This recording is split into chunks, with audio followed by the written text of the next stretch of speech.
Game of Thrones Revolution. This video is purely for entertainment and does not infringe on copyrights or laws. The rights to the novel and image belong to the original author. We do not claim ownership. Don't like waiting and want to listen to this fanfic in full now?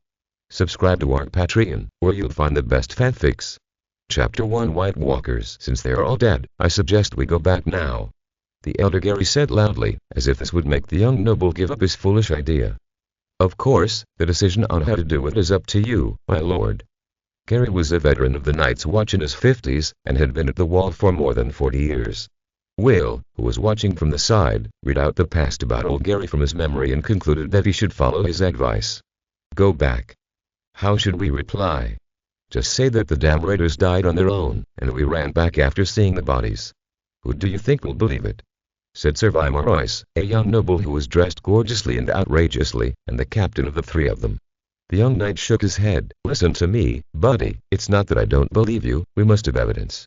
If this team of raiders is really dead, we need to explain their cause of death. If necessary, it would be more convincing to bring a head or a step.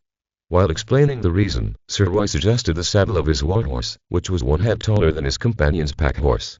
Will coldly watched the two's unpleasant exchange. Intellectually, Sir Royce seemed to be more reasonable, but the soldier's intuition told him that the intuition of the veteran was more valuable at this time. Will, don't stand there, tell me what you think.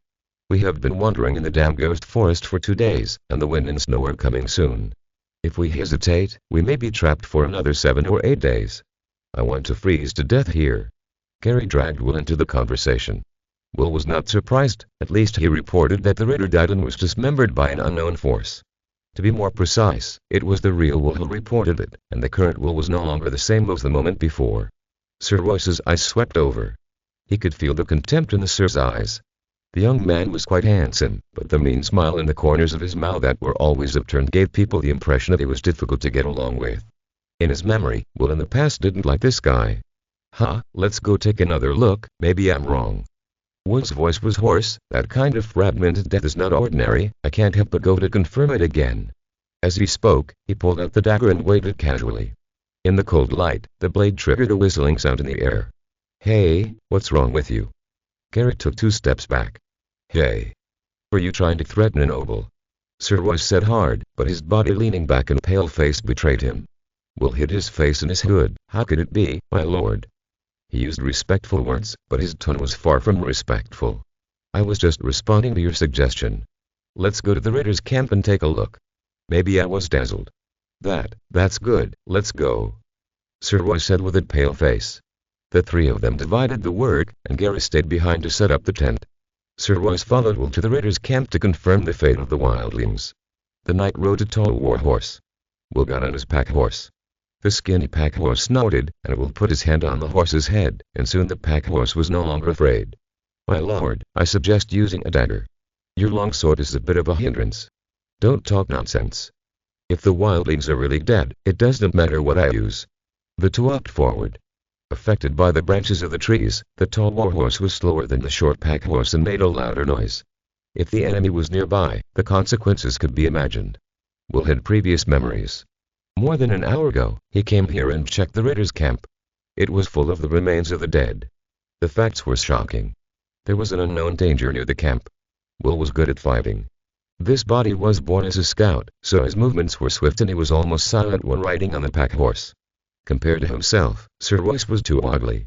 With a knight, he stumbled to a stream valley and Will got off the horse. Why don't you leave? The knight seemed relieved. It can be seen that he tried to put on a majestic posture, but his loose limbs and heavy white mist betrayed him. Will could see the knight's embarrassment without careful observation. The horse must be left here, and the road below must be walked. He did not ask the knight's opinion. Professional fields do not allow laymen to interrupt. Well, I hope you are right. The knight reluctantly tied the warhorse to a short tree far away from the pack horse. Although the 2 beasts seemed to want to get together, Will drew his dagger and crouched in a fighting posture. His lithe body passed through the dense forests and bushes. Sir Royce held a long sword, wore mail and an expensive mink coat. His outfit was majestic on weekdays, but in this environment, it gave people the feeling of a clown. He remembered that when he came here before, he first discovered the secret sentry of the wild men on the sentinel tree, and then noticed the camp itself. He lowered his body as low as possible and approached the sentinel tree. There was snow on the straight trunk, but there was no sign of human movement. The body of the sentinel disappeared. He was not surprised. To him, it was another person's memory, and it was normal for mistakes to occur. Will moved very quickly, climbed to a high place, and saw the camp through the branches. There was an empty space covered with snow. There was nothing. The body was gone. Damn it, how did you get up there? Sir Royce stood breathlessly under the sentinel tree. It's right there, the wildling camp. But the body is gone. Will pointed in the direction of the camp. Ignoring the earth-shaking sound of the sword colliding with a mail, the knight jumped into the snow and staggered towards the camp. Damn it, I knew there would be no death without reason. I will deal with you when I go back. You tried to use deception to neglect our mission. I will let Coach Thorne break your bones. Will didn't care about Sir Royce's rebuke at all. He had more important things to do. The trembling was not caused by fear, but a physical reaction summoned by the fighting instinct. As a weapon on the battlefield, he possessed an unparalleled battlefield instinct, and the feeling of danger approaching made him nervous. Will restrained his breath. He stayed on the sentinel tree and merged with a tree. Sir Royce walked in the open space, and there was nothing but snow in the camp. His movements seemed bored, and he even put the long sword he had drawn back. The knight stopped. He must have felt something. Will saw him draw the long sword again. The cold moonlight reflected a sharp cold light on the long sword. The knight moved his feet uneasily and turned around quickly. From the sentinel tree, the knight seemed to be performing a one-man show, looking embarrassed and weird. Will would naturally not make fun of Sir Royce, because he could feel the crisis of the knight, and was even more convinced of the existence of danger than the knight himself. Shaped like a skeleton, the skin or armor on his body glowed with the faint light of the environment. The tall alien creature stood in front of the knight, and the crystal sword in his hand was thin and flashed with a creepy light. Other, White Walker. Sir Royce trembled and called out the name of the monster. Will looked at Sir with new eyes. The fact that Sir didn't go crazy or drop his weapon and run away at this time showed that Sir had the blood of a warrior. Will, come quickly. I need your help. Sir exhaled a heavy white mist and confronted the White Walker with both hands holding the sword. Will on the sentinel tree was motionless. He was not afraid, but he was not going to go down to help. It was not that he hated Sir, but that he should not and was not allowed to intervene in the battle of this world at will. He squatted on the tree branch, lifted his cloak, revealing his thin face. The image of an authentic northern man collapsed the next moment. His skin fell off piece by piece, and his body shrank a lot. The part that was originally skin and flesh turned into great powder and fell, and turned into ashes before falling into the snow and disappeared forever. After a while, the person squatting on the sentinel tree was no longer Will, the scout of the Night's Watch, but a beautiful girl with a slender figure. Her body was smaller than Will's, and her soft brown hair was curled at the back of her head. Her beautiful sapphire eyes sparkled in the darkness. If her eyes were the most beautiful part of her, then her hands gave people another, indescribable feeling. Her arms were not made of flesh and blood, but metal prostheses with a coal black color. The girl squatted on the sentinel branch, looking down at the battle between Sir Royce and the White Walkers. The Night's Watch scout named Will disappeared completely, as if he had never existed. Chapter 2 Viserys Pentos is a free trade city on the other side of the Narrow Sea. It is a place with exotic customs and a mixture of cultures from both sides of the Narrow Sea. The governor of Pentos, Illyrio Maupetit, is a mercenary who was a wealthy businessman with great wealth and power. Viserys and his sister, Daenerys Targaryen, are living in Illyrio's mansion. In the reflection of the lake in the mansion, a man with silver hair, purple eyes and extraordinary beauty stands there. He observes himself in the reflection with the eyes that examine others. A mean and ungrateful guy, a little crazy, no wonder he lost the whole kingdom. He muttered to himself. Noble Dragon King. Your beauty is rare in the world, and the characteristics of the Targaryen family are so dazzling that ordinary people like me dare not look directly at you. The greasy voice in his figure that could drip grease at any time, who else could this person be if not Illyrio Maupetit? Dragon King. I thought the outside world should call me the better king. Viserys mocked. How could it be? You are undoubtedly the descendant of my Lord Dragon King. The governor was at a loss because of the unexpected response, but he quickly adjusted his mood. My Lord Dragon King, please don't worry about the gossips of the common people. No worries. Viserys waved his hand casually. In fact, I think their description is very correct. This situation is no different from that of a beggar. Illyrio showed a choked expression again. Viserys shrugged boredly. So, Lord Governor, what advice do you have for me late at night? He showed a mischievous expression before the governor spoke. Or have you finally been unable to stand me and decided to snatch my beautiful sister? The governor's eyebrows inevitably jumped again and again, and the murderous intent in his eyes flashed. Illyrio easily concealed his loss of composure by wiping a sweat. "You're joking. I came here to ask for your consent." Khal Drogo, the leader of the largest khalasar of the Dothraki tribe on the grassland, is very interested in your sister. He rubbed his hands together like a vendor selling goods. "I have already done the preliminary communication. He agreed that as long as your sister satisfies him, he is willing to send troops to help you regain the crown." Viserys narrowed his eyes. He was not a real prince of the Targaryen family, but another existence. The untruths in the governor's words could not escape his ears. He did not point it out. He did not want to interfere with the development of the situation for the time being. Anyway, in this world, even with the assistance of major trends, many things will proceed step by step. He has enough time to save the unwanted ending. Viserys put on an indifferent attitude. "I'll trouble you to worry about this. As long as you can make this happen, I will reward you in the future." The perfunctory words came out casually, and his mind flew to other places. Sending away the annoying governor, pretending to take a walk alone, his thoughts were connected to the distant north. A small-scale skirmish was taking place there. The defenders of the wall, the scout team of the Night's Watch, encountered the legendary White Walkers. Violet. He noticed something unusual and immediately asked, "Why do you want to abandon your disguise? Were the White Walkers difficult to deal with?" As he spoke, he activated some kind of ability and saw everything Violet saw. She squatted on the branch of a big tree, overlooking the battle going on in the open space. A black-clad warrior was in a difficult battle. Strange-looking creatures were attacking. Around the battle group, creatures with deathly aura surrounded them silently. "Major, how many times have I told you that I'm not a major? Call me Sig, or the name of this world, Viserys is fine." Sig interrupted her. "Yes, Sig. I must tear off the disguise.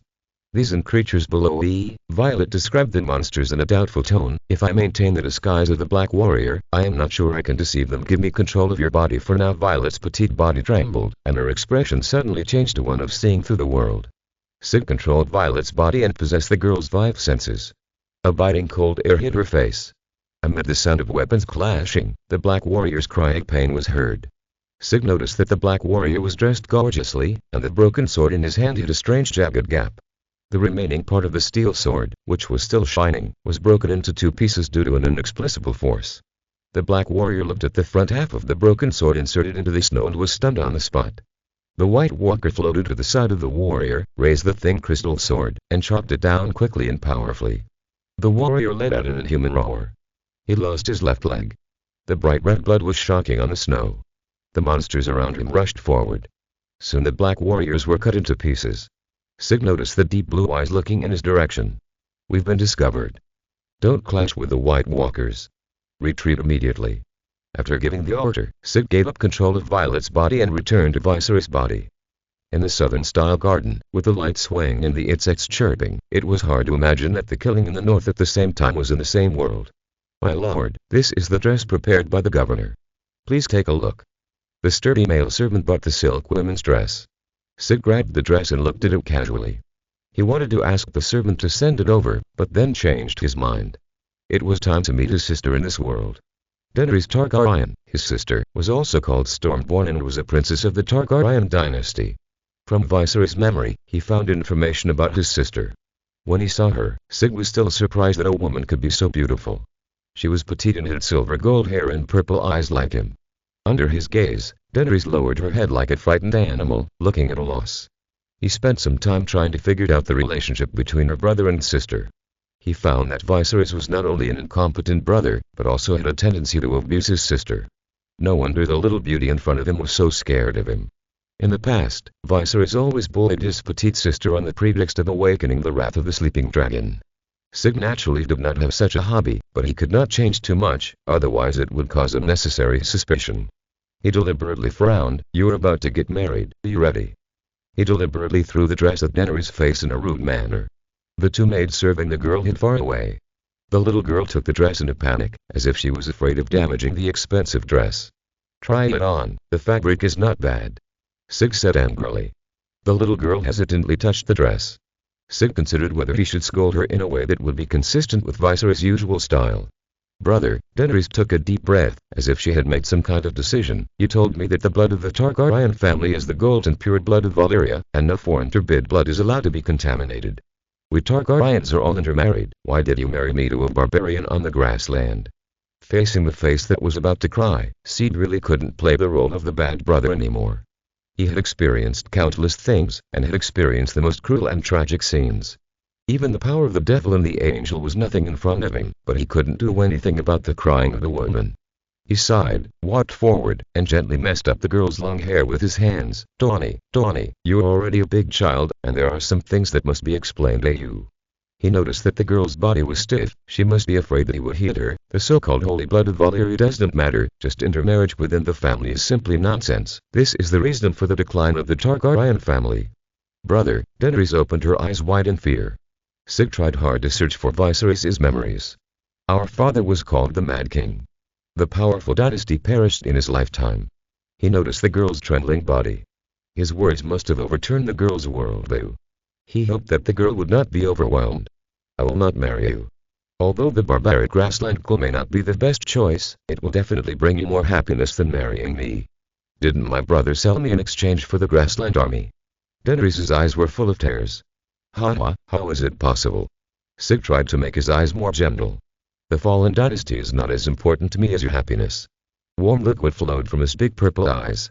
He stroked her cheek, feeling the warmth, and at the same time felt the power contained in her body. It was a violent and uncontrollable burning power. Chapter 3 Chaos. Sig leaving his stepsister's residence, Sig walked alone along the white sand beach in front of the mansion.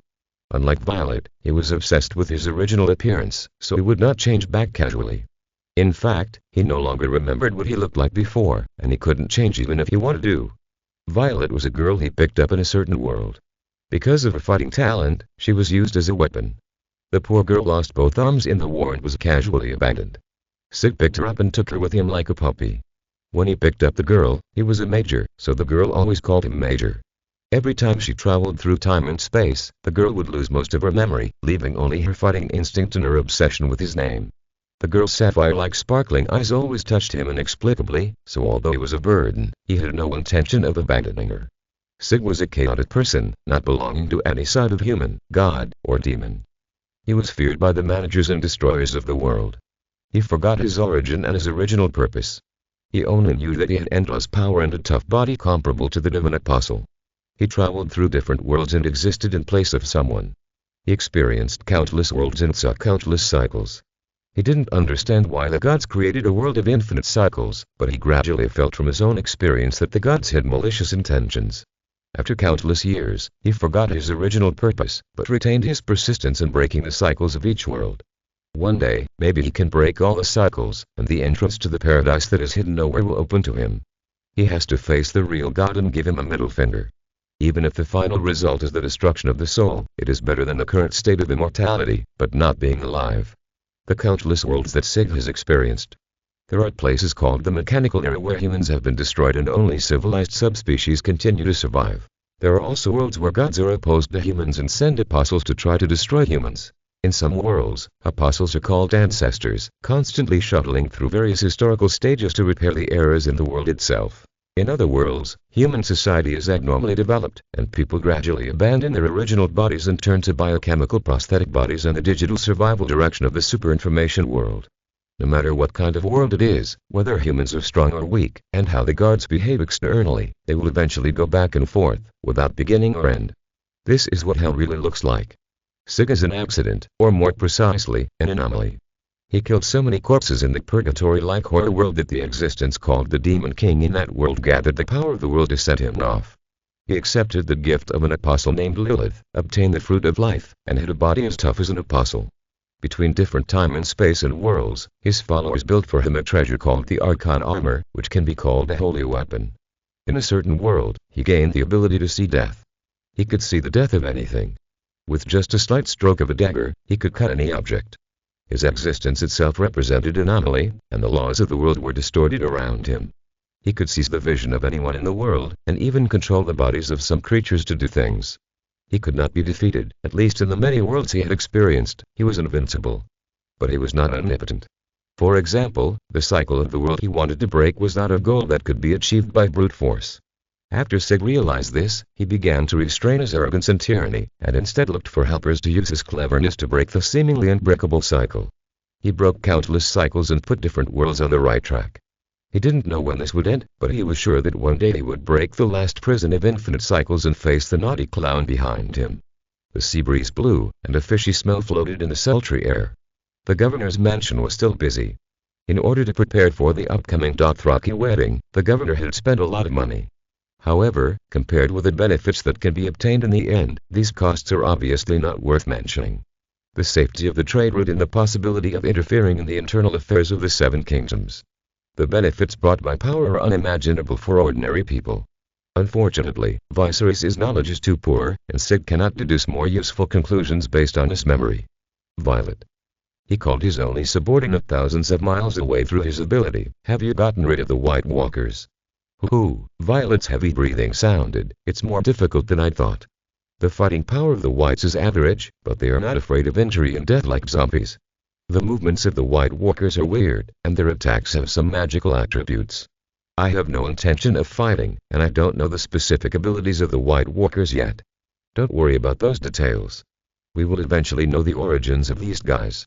Sig waved his hand to make a decision. You first go through the wall and go to Winterfell to get news. I feel that something big is going to happen in this world. Major, no, Sig, are you coming to my side? The girl's tone could not conceal her joy. Yes. He felt a warm feeling. It was really nice to be expected and loved. If the girl hadn't lost her memory every time she traveled through time and space, maybe the relationship could have gone a step further. Take care of yourself. I'll arrange things here and go to the Seven Kingdoms in person. One day later in the evening, at a banquet specially set up for Khal Drogo to meet Daenerys, Sigurd said goodbye to Governor Illyrio and Daenerys. That's amazing, respected Viserys. Won't you aid Khal to fulfill his promise? He will send 100,000 howling warriors to help you take back the crown. As Illyrio spoke, his flesh was shaking, and his fat hands full of rings kept clenching and unclenching. Sigurd was sincerely happy to be able to panic this guy who was full of lies. Didn't you say that the subjects of the Seven Kingdoms are looking forward to the return of the Targaryen royal family? That's true. In that case, I must go back there first to contact the forces in various places. Although the Howling Warrior is very powerful and Khal Drogo is unmatched, the subjects of the Seven Kingdoms don't know him and will only regard him as an outsider. I am going there this time to let the major forces and big families know that the Targaryen royal family is about to return. Sigurd looked coldly at Illyrio, who was trying hard to stop his lips from shaking. He could almost hear the governor saying the word dream loudly and spitting it in his face. Illyrio must have cursed himself in his heart for being a useless piece of mud. Brother, don't you want me anymore? Daenerys asked in a very low voice. She almost cried. Sigurd looked at his petite sister inexplicably. It was difficult for him to understand a woman's thoughts, even if she was just a girl. Viserys was not kind to her and often bullied her, but she did not seem to bear a grudge against him. Instead, she had a different feeling for him. He patted the girl's small shoulder and said, I am not abandoning you, but I have to make some preparations to go home. He tried his best to put on a gentle expression. Khal Drogo was a hero, a man that women admire. You will soon fall in love with him. Try your best to be the queen of the Dothraki and let them love you. You will find that the world is far more beautiful than you think. Sigurd found that the more gentle he was, the more tears the girl shed. Respected Dragon King, I also suggest that you do not go back. Robert the Usurper will not miss any opportunity to kill you. If you make any mistakes, Dany will succeed me as the symbol of the Targaryen royal family. Stormborn, my sister is more powerful than you think. Sigurd stared at Sir Jorah Mormont, who had just pledged allegiance to him. The wanted bald slave trader lowered his head uneasily. Since the sergeant has pledged allegiance to me, I will assign you as Dany's guard to ensure her safety. But, you yourself. Jorah raised his head in surprise. The corners of Sigurd's mouth curled up. He was very good at judging people. This Sir Jorah Mormont was not simple. He had two sides and it was not safe to stay with him. But judging from his attitude towards Dany, he should be a good flower protector. He was sure that his behavior was far beyond the sergeant's expectations. This was the best. The less others could see through you, the more they would be in awe of you. When the sun rose the next day, Sigurd, or Viserys Targaryen, hid his iconic silver hair under his hood and set off on the journey back to his homeland. From this day on, the cycle of the Game of Thrones, which had remained unchanged for thousands of years, lost its inherent stability and was spinning towards the edge of collapse. Chapter 4 Theon Greyjoy. Theon Greyjoy is the adopted son of Lord Eddard Stark, the Warden of the North of the Seven Kingdoms. As a hostage of the Ironborn after the Greyjoy Rebellion ended 9 years ago, he grew up in Winterfell with the Stark children.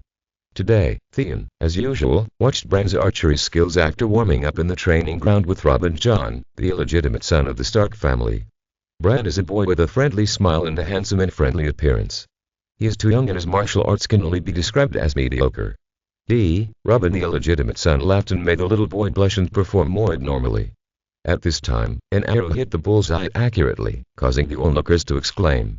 Theon turned around and saw the second daughter of the Stark family, Arya, who was smugly mocking Bran with her eyes.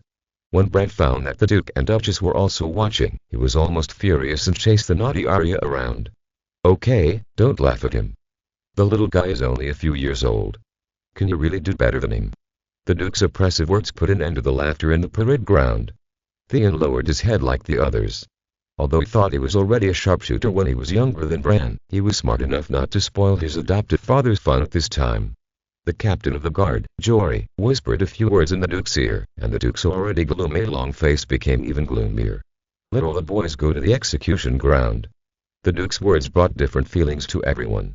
The older ones, such as Robb, were excited, while the little Bran was terrified. The bastard Jon ran to Bran. Theon raised his head and snorted coldly. It's not that he has any opinion on bastards, but it is always disgusting to flatter to this extent. Brother Bran is finally going to see blood. I hope he doesn't lose his composure. Theon said to Robb, who was on his horse. He was inseparable from Robb and vowed to be a comrade who could trust his back. Although the bastard also swore together, Theon believed that only his half-brother was worthy of Robb. Theon was not a strong man. He liked to smile. However, not everyone liked to smile. Bran is the blood of the Ice Wolf. He will not back down. Robb said loudly. Theon pursed his lips and shouted at the horse to follow his orders. Soon the bastard caught up. Theon turned around and cast a contemptuous glance. He was a bastard, but he didn't keep his tail between his legs and galloped through the city. He really couldn't understand that guy. The most hateful thing was that Jon ignored him and rode past him and chased after Robb. This rude guy, does he know who he is? Do you understand that adopted sons are actually more noble than illegitimate sons?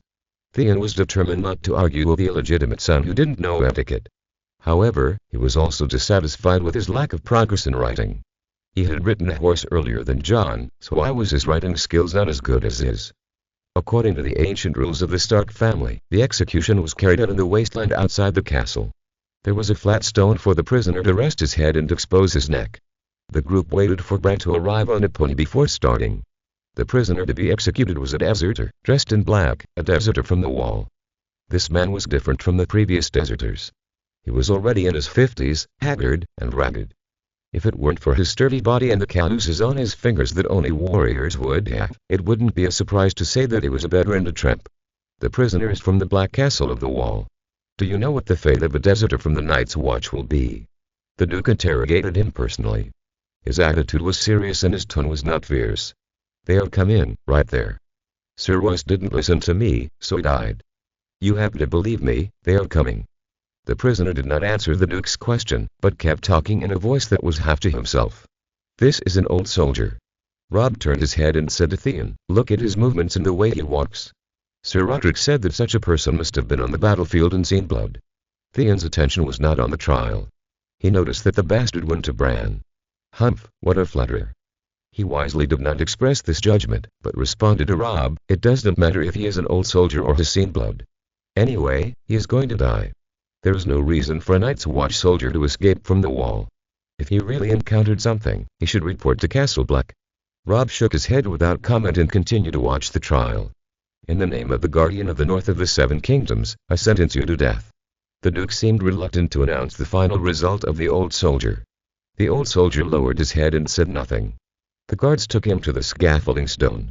Suddenly he raised his head, his brown eyes full of determination. I'm not a coward, those things are really there. He shook his head, like a completely different person. I fought, but they all died. I ran here. I won't defend my actions. I just hope you can understand that they are really here. The Duke nodded heavily. The old soldier broke free from the guards and walked to the scaffolding stone with his head held high. He put his head on the stone with a movement that was 100 times more agile than that of an ordinary death row prisoner. The Duke turned around, and Jory had already prepared his sword, Vice. The Duke glanced in the direction of Robb and others, and Theon quickly straightened his chest. This was the best opportunity for the Duke to examine his courage. He stole a glance at Bran next to the bastard, and the little guy tried to pretend to be nonchalant. Theon winked at him, signaling him to relax. Please tell my family that Gary is not a coward. The Duke's movements were swift and quick, without any embarrassment on the execution ground. The blood spreaded far away, and the strong smell of blood irritated Theon's nose. He reached out and touched his nose, telling himself that he was the son of the Ironborn and the adopted son of the Ice Wolf family. There would be many days of seeing blood in the future, and he had to get used to it and like such scenes. The Duke came towards him, with an indescribable fatigue on his face. He nodded to Rob and Theon. Theon tried his best to put on a bright smile. Then he went to see how Bran was doing. The little guy really didn't run away. Although his face was a little pale, he was very brave and had not taken his eyes off the corpse until now. The Duke patted the back of the little guy's head. Winter is come in, cheer up. Theon admired his adopted father very much, but he was also a little dissatisfied. At least the gloom on his adopted father's face was far from the legendary hero. On the way back, the boys became active. The bold and majestic Robb took the lead, and the illegitimate son and Theon followed and galloped on horseback. Theon cursed his bastard in his heart, hoping he wouldn't fall off his horse, and could only watch the two people go away. Hey, little one, why do you look so absent-minded? You are from the Ice Wolf clan, and there will be many opportunities to see blood in the future. Cheer up. Theon said half seriously. He noticed that the Knight Rodriguez, the captain of the guard Jory, and the steward Bayon who were gathered beside the Duke behind him all had serious faces. Winter is coming. Bran's words attracted Theon's attention. I will become an Iron Guard in the future, guarding the king. You will regret what you have seen today. Little Bran looked back at him unconvinced. He almost laughed, but with his experience dealing with the Stark children, he could only hold back his laughter at this time and pretend to be serious as much as possible. The sound of horse hooves, the iron hooves smashed the mud and pebbles far away. Something happened. Theon's first reaction was not to hold the sword but to hold the composite bow in his hand. The man was a bastard, with black hair, a long face, and a serious expression. No matter what, his adopted mother didn't leave many traces, but people could tell at a glance that he was the Duke's son. Come and see what we found. Where's Robb? Jory, the captain of the guard, jumped out on his horse and passed by the bastard. He's in the pile of snow over there. Don't worry, there's no danger.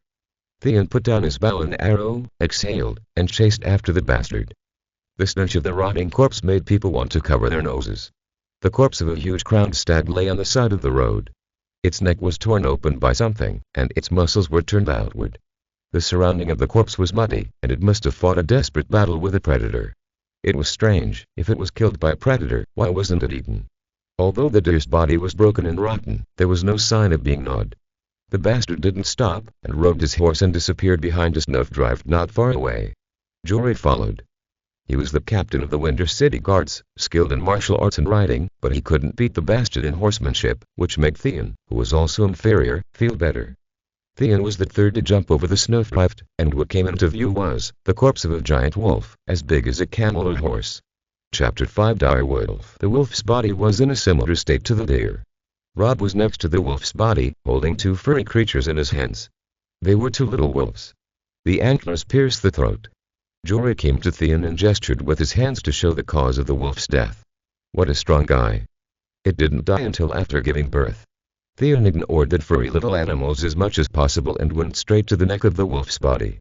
Just as Jory said, a huge antler was stuck in the wolf's throat. This was the first time he saw a dire wolf. This animal was even bigger than the legend said. Just imagining a confrontation with a giant wolf was chilling. The crowned stag was not easy to mess with. When it grows up, it has few natural enemies in the Seven Kingdoms. He also wondered what kind of creature would kill a deer here. Now it seems that the two beasts died together.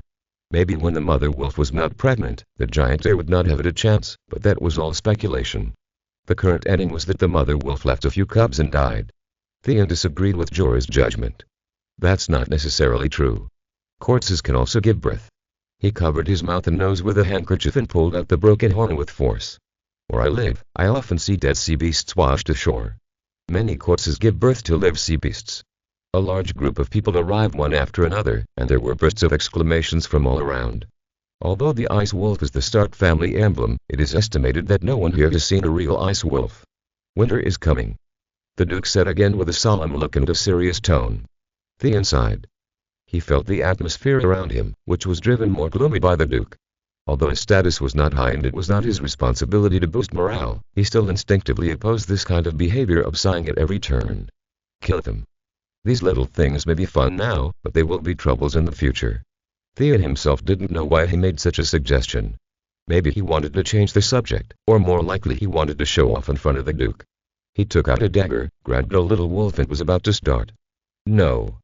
Robb pushed him away. I found them first, I want to keep them. Oh, here we go again.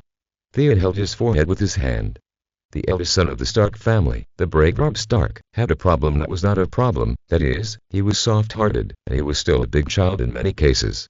Although Theon also wanted to help these little things, he would definitely not say that he would raise them. It's better to get rid of them. The little guys can't be raised. Losing their mother will definitely lead to death. The coach Sir Roderick agreed. He wanted to take the little wolf away, but was avoided by Robb. Sir is right, we don't have the extra energy to raise these beasts. The Duke spoke, and Theon saw the desperate expression on Robb's face, as if he was going to kill his sister. The Stark family has its own rules, you can do it yourself, kill them. The Duke's voice was not loud, but it was like a bolt from the blue. Theon couldn't believe his ears. It was probably more uncomfortable to let Robb kill these cute things with his own hands than to whip him. Father, Robb struggled. Theon was sure that this was the final outcome. This was the world of adults, and his brother had reached the age to understand the truth, and could not always be a child who never grew up. My Lord Duke, there are a total of 5 little wolves here, and you happen to have 5 children. Besides, the emblem of the Stark family is the direwolf. Maybe this is God's will. The words of the bastard made the surroundings silent. The Duke looked at the bastard in shock, and Robb's face was full of hope. Theon glared at the guy who liked to flatter with resentment. As expected, he was shameless. In order to flatter, he even gave up his identity as the son of the Stark family. The bastard obviously excluded himself from the calculations. Theon had to admit that the bastard was very scheming.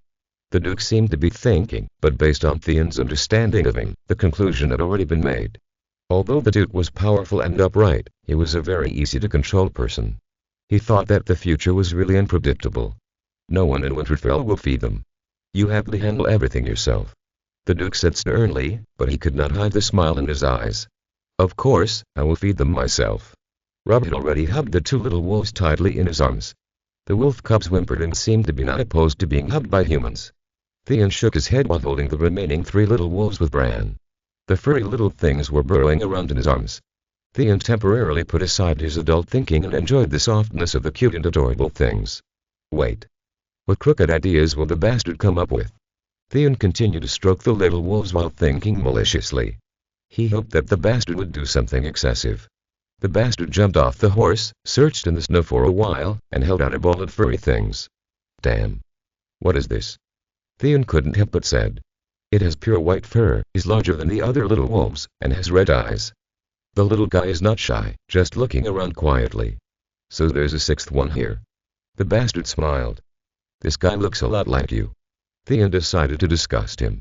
Whatever you say, he's my wolf anyway. The bastard stared at Theon warily, looking him up and down with ill intentions. Don't worry, he'll be your trouble in the future, I won't interfere. Theon stared at the furry little guys with some envy, feeling empty in his heart. His playmates since childhood all had their own wolves, even the 2 little girls had little wolves to accompany them, but he was still so lonely. He had tried hard enough to fit in with them, but at this moment he felt that he was getting further and further away from the Stark family. On the way back, Theon felt that he was being watched. He looked back several times, but there was nothing unusual. At one point he thought it would be the good bastard, but the white little beast occupied all of the bastard's attention, and it was obviously not him. Soon the feeling of being watched disappeared, and a heavy burden was placed on him. It was difficult for him to describe this feeling, as if someone was riding on his neck, and it was difficult to even turn his head. Could it be a stiff neck? While he was daydreaming, his body suddenly lost control. Theon was horrified to find that his body ignored his will, and even his sight did not obey his command. It was as if someone was controlling his body for him. He rode his horse silently between the teams and did not talk to anyone, which attracted people's puzzled gazes. Hey, are you envious of us for having little wolves? I won't give them to you, they belong to the Ice Wolf clan. Robb made a rude joke. Theon tried to force a smile, but found that even the smile was out of his control. He just glanced around with a strange, cold gaze, and stared at Lord Stark again and again, which made the real Theon very embarrassed. Fortunately, the abnormality disappeared after approaching Winterfell. Theon vowed to ask Master Luwin. He must have been possessed by a ghost. In Winterfell, Robb and others disappeared from his sight. They must have gone to discuss the care of the little wolf. He was isolated, Theon thought resentfully, and put the blame on the illegitimate son. Although he also wanted to join the discussion of feeding the little wolf. The wolf did not belong to him, but it did not prevent him from making suggestions and getting closer to the Stark children. However, the loss of control of his body on the road was too strange, so he decided to find Master Luwin first. Master Luwin was the Grand Maester of Winterfell and the most knowledgeable person in the entire North. If there was only one person who knew what happened to him, that person must be Master Luwin. He saw Master Luwin talking to the Duke and Duchess in the corridor of the castle. The faces of the three people were solemn. Suddenly, the heavy feeling came back, and then the body lost control. With his agility that surprised himself, he shuttled between the corridors of the castle and climbed up to a beam where he could hear the conversation of the three people with his hands and feet. And the specific reason is still unknown. The latter said that Lord Arlen's death was strange. Grand Maester Pycelle was angry and drove out the Maester in charge of the diagnosis and treatment. In the end, he failed to save his life. Luwin's words were cautious, and he kept peeking at the Duke's expression. The Duke was like falling into an ice cave, with an unbelievable look on his face. Mrs. Stark's eyes were sharp. What does the king think of this? His Majesty is leaving with the Queen and the princes and princesses to head for Winterfell. Theon was still digesting Master Luwin's news, but his body quietly left. When he returned to the corridor he had just passed, Theon regained control of his body. He realized that he had lost the opportunity to ask Master Luwin about his physical abnormalities. For a long time to come, the people of Winterfell would be very busy. Chapter 6 Robert Baratheon Seed was so excited that the dark clouds over the fjord and the whirlpools in the sky could not divert his attention. He was in a state of half-sleep and half-wakefulness. In this state, he could overlook the whole world and grasp the overall situation from the perspective of Goshawk. He flew over the fjord, hovered over Winterfell for a while, and stayed on the boy named Theon Greyjoy. During this time, he heard that a big event had happened in the capital of the world's largest kingdom, and the Prime Minister of the kingdom, Jon Arryn, died suddenly. He had a premonition that this incident could make the wheel of history turn, so he had the idea of going to King's Landing to take a look. If Viserys' body was to arrive in King's Landing, it would probably be too late, so he thought of a better way. Although he might not be able to see the whole picture of the incident, it was enough for him to make a preliminary judgment. Those who are truly capable do not need to speculate on other people's intentions, but create situations for themselves and let others speculate on them. Leaving the poor Proton boy behind for the time being, he encountered a three-eyed raven while flying. The magical creature seemed to be able to see him and let out a shrill scream. Seed felt that the power of the world was gathering in the sky, and even the air currents on the ocean showed signs of instability. He had no intention of clashing with the beast here, so he swooped down towards King's Landing. Soon the crow and the strange celestial phenomena it summoned were left behind, and he came to an area with abundant resources and a dense population. King's Landing, built on a hill and possessing the world's top defense capabilities, appeared before his eyes. He immediately sensed the presence of a human whose personality matched his very well. What an unexpected surprise! Robert Baratheon, the king of the Seven Kingdoms and known as the protector of the realm, actually resonated with him in spirit. Both of them were the kind of people who would give the middle finger to the gods. Please think twice, Your Majesty. Pedro Baelish, the Minister of Finance, known as Littlefinger, stared at Robert with his great green eyes and took out a large account book. So far, the treasury can no longer be described as empty. The loan from the Lannister family alone has reached 3 million. Littlefinger paused, as if waiting for Robert's surprised question. But Robert was not stupid. Although he was not good at handling money, it did not mean that he did not understand the situation. If he asked in surprise, 3 million, does it mean 3 million gold coins? Such a stupid question, then the ministers would have 100 reasons to stop this northern tour. Who cares how much it is? Anyway, the Queen is my wife, and the money owed to my wife's family is not considered a debt. Robert put on a rogue face. He did not care about the King's Majesty at all. Why are you all looking at me? Do you think that if I treat you better, I will become a wise king who is good at accepting opposing opinions? He glared, and the ministers of the kingdom sitting there lowered their heads. Only his brother, Renly Baratheon, dared to look back at him. Robert certainly would not be happy with Renly's reaction. He slammed the table heavily. I tell you, I'm not that kind of person at all. I will give those idiots who dare to ask the king for debts a hard hammer, and wake them up from their dreams. He said these words to the pretty boy Renly. Renly lowered his head, and he let him go. The so-called important officials of the kingdom, in addition to the Minister of the Navy Stannis who left in anger, also include Renly, Pedar, Varys, Grand Maester Pycelle and Captain Barristan of the King's Guard. Apart from Barristan's two younger brothers who were mainly responsible for his own safety, and the weird intelligence chief, only Pedar, who was nicknamed Littlefinger, could discuss important matters. Of course, Littlefinger was a scheming guy and not a good bird. Robert sat in his seat and began to miss Jon Arryn. With him, he could still squander his time. Although he could not marry the woman he loved and could not live the life of a ranger, it was not satisfactory. At least now he was wearing the supreme crown, he could have the final say, and he could assign people he disliked at will. The Prime Minister was gone, and a lot of trivial matters came to him. He found that the king's job was simply not a job for a human. He proposed to ask his half-brother, the Guardian of the North, Eddard Stark, to be the Prime Minister, and the reaction of the ministers was like a pool of stagnant water. Of course, he knew that it was not that no one had any objections, but they were sure that Stark, the ice-faced man, would not agree to this thankless task. That's why he wanted to bring his whole family to visit the ice-faced man. He thought that this kid could not save face and could only agree to be the hand of the king. Unexpectedly, the idea of touring the north was just proposed, but it attracted unanimous opposition. If you all oppose it, what did you do when you proposed to let Stark be the Prime Minister before? The unpleasant feeling of being laughed at made Robert crazy. He really wanted to catch one of these two-faced guys and pay tribute to the rusted warhammer. Although he thought about it, his years of experience as the Supreme made him let it go. I am the king, and what I say is what it means. You all stay here and wait for me to bring back the new Prime Minister. Humph, what does the old saying go, the king eats the feast, and the Prime Minister cleans the ass. When I bring back the one who cleans the ass, you can bother him. He stood up heavily, and the high-backed chair fell down. In order to vent his anger, he deliberately raised his foot and smashed the chair to pieces. Seeing the ministers around him dare not breathe, he calmed down. Leaving the meeting room, the blonde and blue-eyed Jaime Lannister, who was carved out of the same mold as his sister, made Robert's slightly better mood irritable again. Your Majesty. The guy who Kai called the King's Lair lowered his head. For the sake of the seven guts, Robert dared to bet that this guy was cursing him in his heart. I am not worthy of respect at all. I owe your father 3 million gold coins.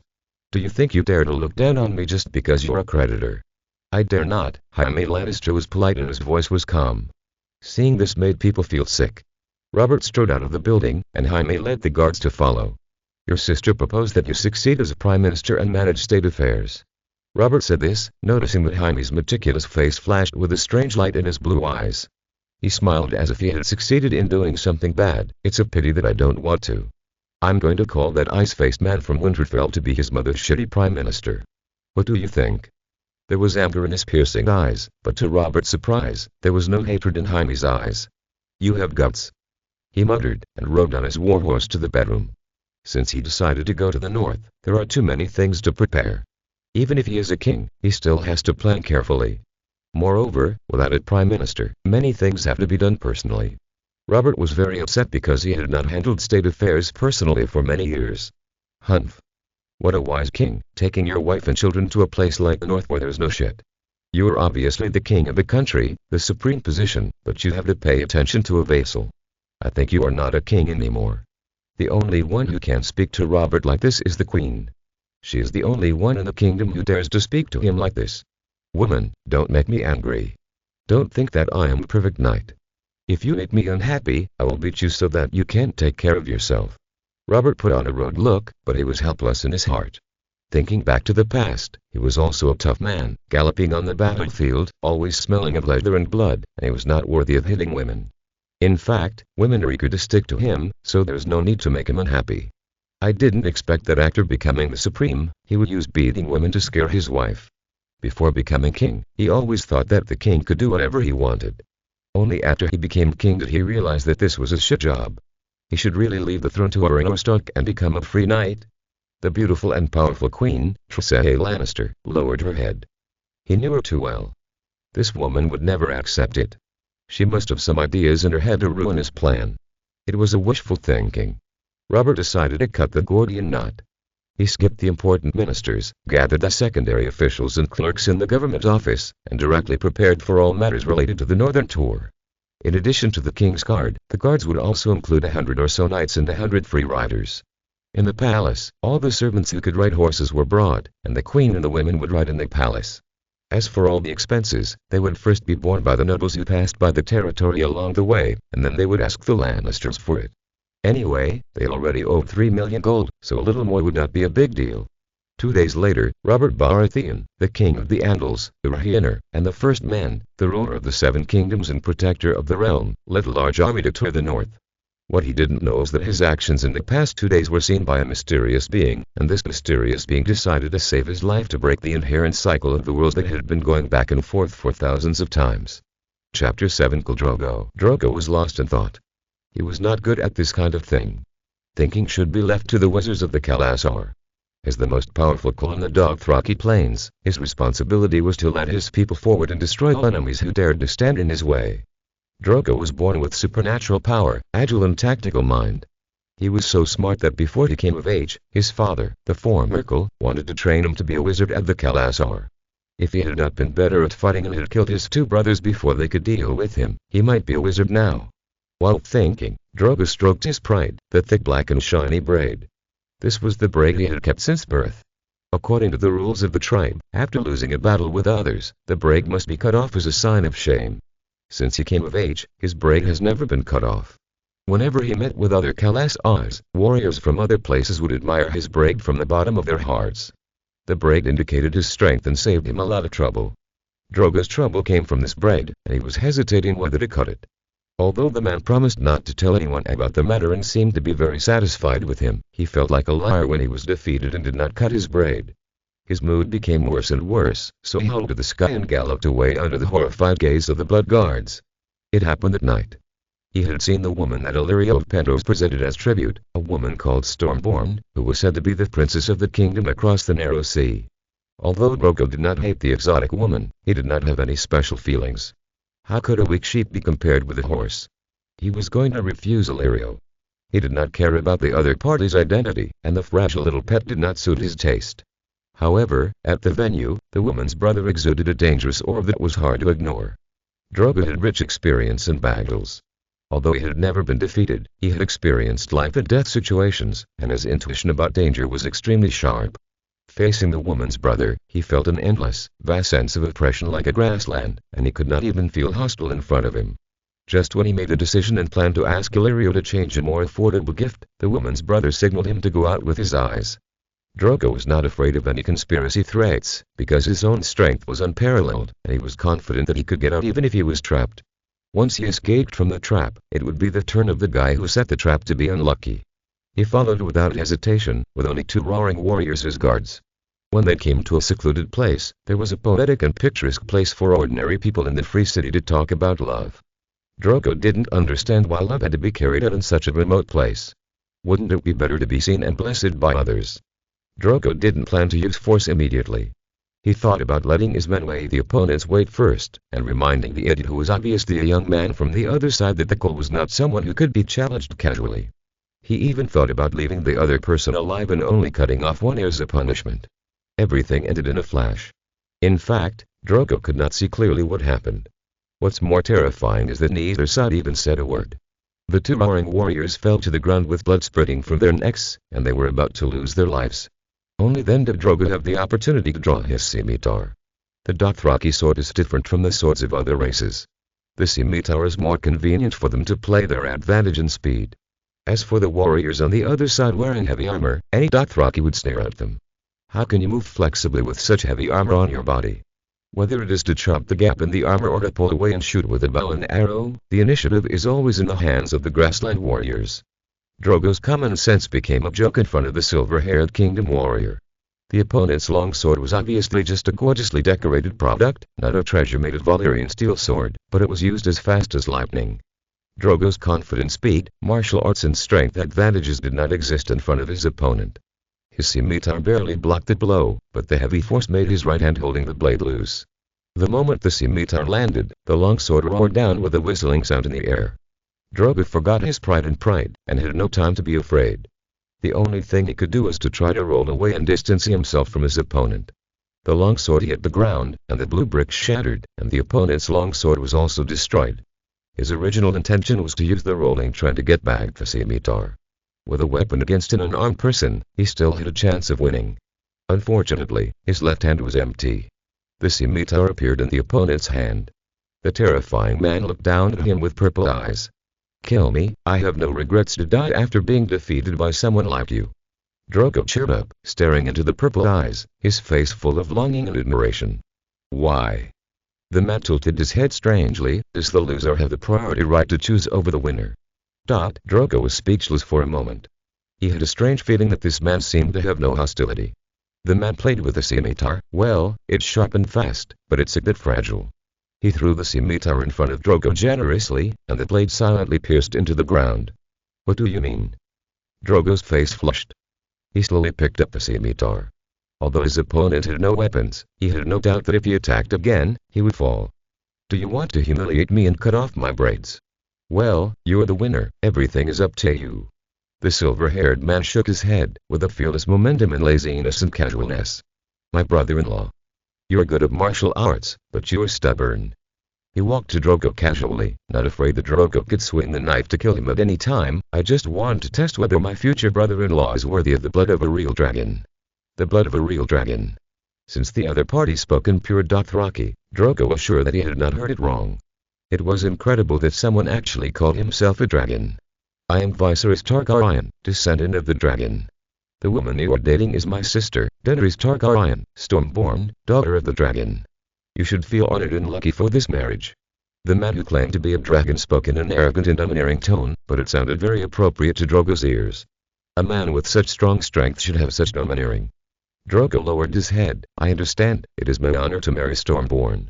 He raised his scimitar and was about to cut off his braids, but was stopped by the man. "Your Highness Targaryen, I lost to you." Cutting off the braids to show the result is an ancient tradition. "My dear Drogo." Targaryen's expression was changeable, and it was hard to imagine how gentle it was. "It was not decided just now. Your knife fell and my sword broke. It can only be considered a draw. Treat my sister well. She is not a lamb, but the daughter of a dragon." In the last sentence, Viserys' expression became extremely ferocious, and even the battle-hardened Drogo couldn't help but take 2 steps back. While riding wildly, Drogo recalled this unforgettable duel again. It was incredible. There are still such terrible warriors in this world. A real dragon reincarnated, could he be the incarnation of a dragon? Drogo stopped his horse on the ridge of a gentle slope. On the other side of the ridge is the vast pearl lake and a picturesque green grass oasis. A grand wedding banquet will be held here, and he will marry Viserys Targaryen's sister, Daenerys, the daughter of a dragon, at the wedding. There were already some black spots busy in the oasis. They were the sponsors of the wedding, the merchants of the free cities. The wedding organized by these people must be worthy of the status and majesty of Khal Drogo. However, there was a trace of uncertainty in Drogo's heart. Was the wedding organized by the merchants worthy of the descendants of the true dragon? If you're listening to this novel on a channel other than Fanfic World, it means they downloaded and uploaded it without effort. We cordially invite you to visit our channel, Mundo Fanfic Novelas. There you'll find the original version of this story and you can explore many other novels of various genres. We're waiting for you to immerse yourself in a world of incredible novels. Chapter 8 Stannis Baratheon. Leaving the towering Red Castle behind, Stannis led only a small number of followers and guards to evacuate King's Landing. The knights were fully armed, and the mail and grey cloaks on their coats made them look like mighty giants. This was an unusual cavalry. If it weren't for the customs clearance documents of the admiral and the identity of the king's brother, no one would dare to let such a team approach the customs. Stannis was silent all the way, and none of his men raised any objections. It seemed that everyone was used to his silence. Sometimes Stannis really hated his own character. He was loyal and wanted to do things well, but he ended up being unpopular. In the battle of the Baratheon family's rise, he desperately withstood the enemy's siege of Winterfell. The years of struggling to support were unimaginable. In the end, a situation of cannibalism appeared in the castle, which was really a hell on earth. As a result, he, who should have been praised, was robbed of his glory by the Ice Wolf family in the north. King Robert praised Eddard Stark's achievements in rescuing the siege, but did not mention his hard work. The same is true for the fiefdom. Although he was the one who guarded the family fiefdom, his brother gave this rich land that he had put all his feelings into to his younger brother Renly. What did he get in return? Dragonstone, a place that couldn't be more barren. In addition to the stone, there was only a terrifying fortress. Only a fool would be interested in this place and compare Dragonstone with Winterfell. The cavalry was very fast, and Stannis' thoughts were running in his mind. He led the fleet to capture the last territory of the Targaryen family and completely uprooted the foundation of the dragon riders from the mainland. What was the result? His brother blamed him for letting the two little guys run away. The most annoying thing was that he didn't set off at all when the two fled Dragonstone. The world is very unfair, especially for him. Obviously, Robert was more licentious and reveled every night, but he could have many children, even a group of illegitimate children. Obviously, he strictly abided by moral etiquette, but his only daughter's hair and her appearance destroyed because of a conspiracy. The night wind blew, and the humidity in the air made him feel very uncomfortable. The dock was in sight, and there were lights everywhere. The fleet was already preparing to sail. Various supplies were constantly being transported to the warships, and the naval soldiers and sailors with resolute eyes were ready to go. Stannis finally looked back at the Red Keep. That was the place where he had fought for half his life. For Robert in the Baratheon family, he had worked hard and paid, but finally he had no place to stay. The towering fortress overlooked the King's Landing area. Even in the dark, the fortress still had a strong oppressive force. It was like a giant dragon flying over the ridge, looking down on the tiny creatures. "My lord, shall we set off now?" Stannis did not make any extra movements, just waved his hand. His men understood, and the huge fleet immediately weighed anchor. Heavy bells rang from the direction of the Red Keep, a total of 7, expressing the condolences of the 7 gods. Lord Jon Arryn, the Hand of the King, a figure above all others, an elder respected by even the arrogant Robert, lay quietly on the iron bed in the Great September, turning into a corpse. After Stannis received the news, he immediately evacuated the Red Keep. Most of his followers were left at the Sea Lord's residence, preparing to leave King's Landing later. The sound of the bells was like a death warrant, but fortunately the sea blocked it and finally failed to catch up with him. He sighed quietly. This was the most thrilling incident he had experienced since the siege of Windsend. Chancellor Arryn could not have died of illness.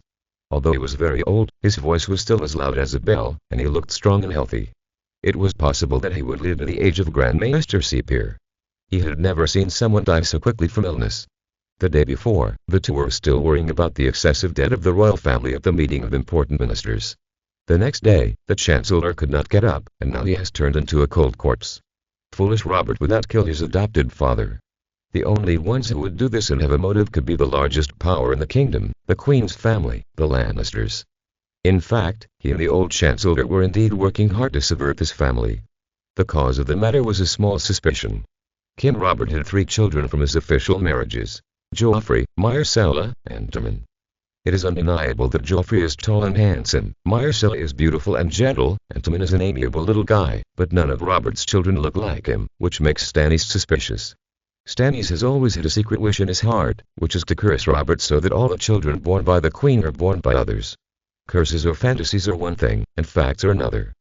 Considering the interests of the Baratheon family, Stannis is determined to get to the bottom of this matter. It is impossible to talk to Robert face to face. His brother is not fair and has no trust in his younger brother. So he found the respected Lord Arryn. At first, the Duke thought he was whimsical and told him not to have such ideas.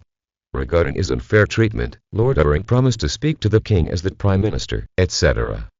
But about a week later, the old Prime Minister secretly found him and took him around King's Landing for a day. He was shown 3 or 4 children of different identities and status. The old Prime Minister asked him what he thought of these children. Stannis was puzzled. Then the Prime Minister mentioned that the children all had black hair. Stannis was shocked, and the nightmare curse came true. Lord Arryn acted much more carefully than him. He actually found all the illegitimate children of King Robert and King's Landing and confirmed that Robert's children all had black hair. This alone is not the end. Prime Minister Arryn found Grand Maester Pycelle and took out the genealogical pedigrees and history of the principal nobles of the 7 kingdoms from his library. The book records that all the children of the Baratheon family from intermarriage have black hair. The facts are before us. King Robert's 3 heirs all have blonde hair and are likely not the king's. Just when Stannis thought the evidence was conclusive and discussed with the old Prime Minister how to let Robert know about this, the Prime Minister proposed that evidence of the Queen's infidelity must be found. The Lannister family was too powerful, and the Queen's father, Tywin Lannister, was a terrifying figure. In order to bring down this family, it was necessary to be extremely cautious. After that, Lannister and Prime Minister Arryn spread their intelligence networks to collect information about the Queen's daily life. In order to keep things secret, they did not use the octopus as little birds. Finally, the evidence was conclusive. Just when the two had agreed, Prime Minister Arryn entrusted his only son to him as an adopted son. On the premise of teaching him a name but actually protecting him, the old Prime Minister planned to expose the fact that the Queen was unfaithful and to prove the Lannister family through the hands of King Robert. Stannis transferred all the elite naval forces to King's Landing in the name of training. Unexpectedly, the undercurrent in King's Landing was so fierce that even Prime Minister Oberyn, who was highly respected, could not escape. He did not think that it was the king who killed Duke Oberyn, but he was not confident that his biased brother would be used as a gun afterwards. The sea was pitch black in the middle of the night, and the lighthouse in the distance was dim. Even if all the oil lamps on the warship were turned on, they could only illuminate a short distance around the warship. The warship sank and floated in the sea, and the dark sea at night was like the dark mouth of a giant beast. The lights in the port were still on, and the dock seemed to sway up and down as the ship sank and floated. People on the shore shouted and horses neighed. Knights in white robes with torches stopped their horses on the shore, and their horses stood up. They were the king's guard, the guards beside Robert. His departure without saying goodbye finally alarmed Robert. Stannis looked at the knights shouting on the shore, and he said nothing. People around him reminded him to respond, but he rejected it. He realized that he was just like this warship, sailing towards an unpredictable future. Chapter 9 Violet Birth Experience. Why did you come to Winterfell? Catelyn, sitting on a high chair, looked solemn and majestic. She nodded slightly. And what's wrong with your arms? She knew from past experience that if it were an ordinary girl, she would definitely show a scared expression. But she was not afraid. Compared with a bloody battlefield, this place was like a meadow under the morning sun in early spring, giving people a warm and comfortable feeling. She blinked her eyes and smiled at the red-haired Duchess. Dear lady, I am an orphan who was picked up on the battlefield. The kind person who picked me up gave me a prosthetic limb to increase my value as a slave. She took off her gloves, and the black mithril prosthetic limbs with a metallic luster made a very rhythmic opening and closing movement that was difficult for ordinary fingers to imitate. The women around exclaimed. Catelyn stretched out her hand to signal, and the noise of the women stopped abruptly. What did you do before? She added strength to her tone and slightly raised her pitch, and the atmosphere suddenly became serious. This kind of small battle was nothing to Violet. She was still smiling, slightly bent her knees, and struck a standard salute posture for a lady. My dear madam, I no longer have any memory of what happened before I got the arm. As for what happened after that, my identity is an auto-memory doll. The women were in an uproar again. The Duchess frowned. Auto-memory doll? I've never heard of this profession. Also, what's with your strange etiquette? It's not the common etiquette in the kingdom, but it's very elegant. Is it the ladies' etiquette on the other side of the narrow bend? Violet tilted her head and thought for a while. I don't think so. I mastered this a long time ago, and I can use it as naturally as reading and writing. As for when I learned it, please forgive me for not remembering. She raised her head and looked directly at the Duchess. Auto-memory doll is just a way of description. Its real function is to write letters for people and convey people's thoughts and feelings through letters. The Duchess was moved, but her expression was still cold. My poor child, why did you come to work in Winterfell? With your knowledge, you should be able to find a better thing to do, or even become the wife of a lower-level knight. There are too few women who can read and write, and you are so beautiful. As for your disability, it does scare some people, but men are forgetful and they will get used to it soon. Catelyn Stark stood up and walked down the platform. She was very tall, and Violet only reached her chin. She walked forward and grabbed her prosthetic limb. Violet obediently handed her hand over. If she didn't want to, even an adult man couldn't hold her hand. What a delicate prosthetic hand. She let go of Violet's prosthetic limb. As long as you can explain why you want to be a servant, I will give you a chance to show your writing skills with a prosthetic hand. It's not as easy to find a job outside as you said, madam. A woman like me, who was disabled, won't even be wanted by brothels. There are circus troupes that are interested in me, but the treatment they provide with whips and cages, I don't think I can adapt to that kind of life. Violet lowered her head and acted submissive. She doubted whether she could get the job. The Duchess walked around her twice. Well, I think you must have a lot of difficulties, but Winter City is not a charity of the church. We need people with skills. You can show me how to write with your delicate artificial hands. With the sound of da-da-da-da, the machine typed out neat and clean words. The white paper was thinner and more flexible than the one used by the royal family of this kingdom. These were the papers that Sig made with his ability, so that Violet's typewriter could play its role. Violet picked up the thin paper and handed it to the Duchess. Oh my God.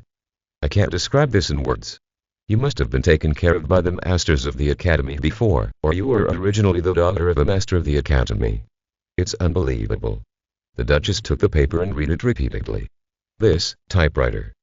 Violet reminded her. Yes, the typewriter, and such letter paper, are simply priceless treasures. She tilted her head and looked at the big box where the typewriter and paper were stored. My dear child, it is a miracle that you can arrive in Winter City safely with these things. You must tell me how to avoid thieves and bandits on the road. Violet became a female secretary in Winterfell. Although her handwriting with prosthetic limbs was not as amazing as typing, it was still better than most women in the castle. In fact, even noble women did not know how to write letters, so she became the secretary beside the Duchess. Winterfell was busy. It was said that the king was about to come, so the work of the servants increased exponentially. The mistress was the busiest person in the whole castle. Not only did she have to inquire about the accounts and decide on the decoration and repair issues in the castle, but she also had to contact the princes and vassals from all sides, either to collect the money or to buy in credit from hunters and merchants, so as to collect enough money to cope with the huge expenses brought by the royal inspection. A large number of cattle and sheep were driven into the barn. The horses needed to be fed with good feed, especially when the king came. His guards rode on top-quality war horses. The horses had an amazing appetite and were delicate. All of these required the preparation of top-quality fodder. Violet became the Duchess's secretary. She handled matters of all sizes, listed the trivial matters into items for the hostess to check, helped the overworked general manager to clear the accounts, and wrote letters to merchants and the Duke's vassals, politely asking them to borrow money or credit. Through these things, she roughly understood the financial situation of Winterfell and the Duke of the North, as well as the divisions and relatives of the major forces in the North. Her tasks did not stop there. Sieg asked her to enter the Stark family and understand the situation of the Duke's children. Violet was the same age as Robb, and the Duke's adopted son, Theon, was 2 or 3 years older than her. The lives of the nobles and ladies were also presented to her. The girls were raised in seclusion, learning etiquette on weekdays, and learning to read and write. At the same time, they also had to learn 1 or 2 skills, such as embroidery and writing. In addition to learning to read, the boys basically spent their time on the training grounds, either learning archery or practicing chopping all day, and the rest of the time following the stable master to learn horsemanship. She noticed that there was an exception among the children. A long-faced girl named Arya, who didn't like embroidery and didn't look like a lady, spent the whole day hanging out with the servants, making jokes, and occasionally stealing things from the kitchen to take care of various positions in the castle, becoming everyone's happy fruit. As a new character in the castle, Violet became the focus of Arya's attention. She could even imagine that if she hadn't been following the Duchess, the girl would have been dragging her all day long. On this day, Violet received an order from Sig through her consciousness, teach the little girl to use weapons.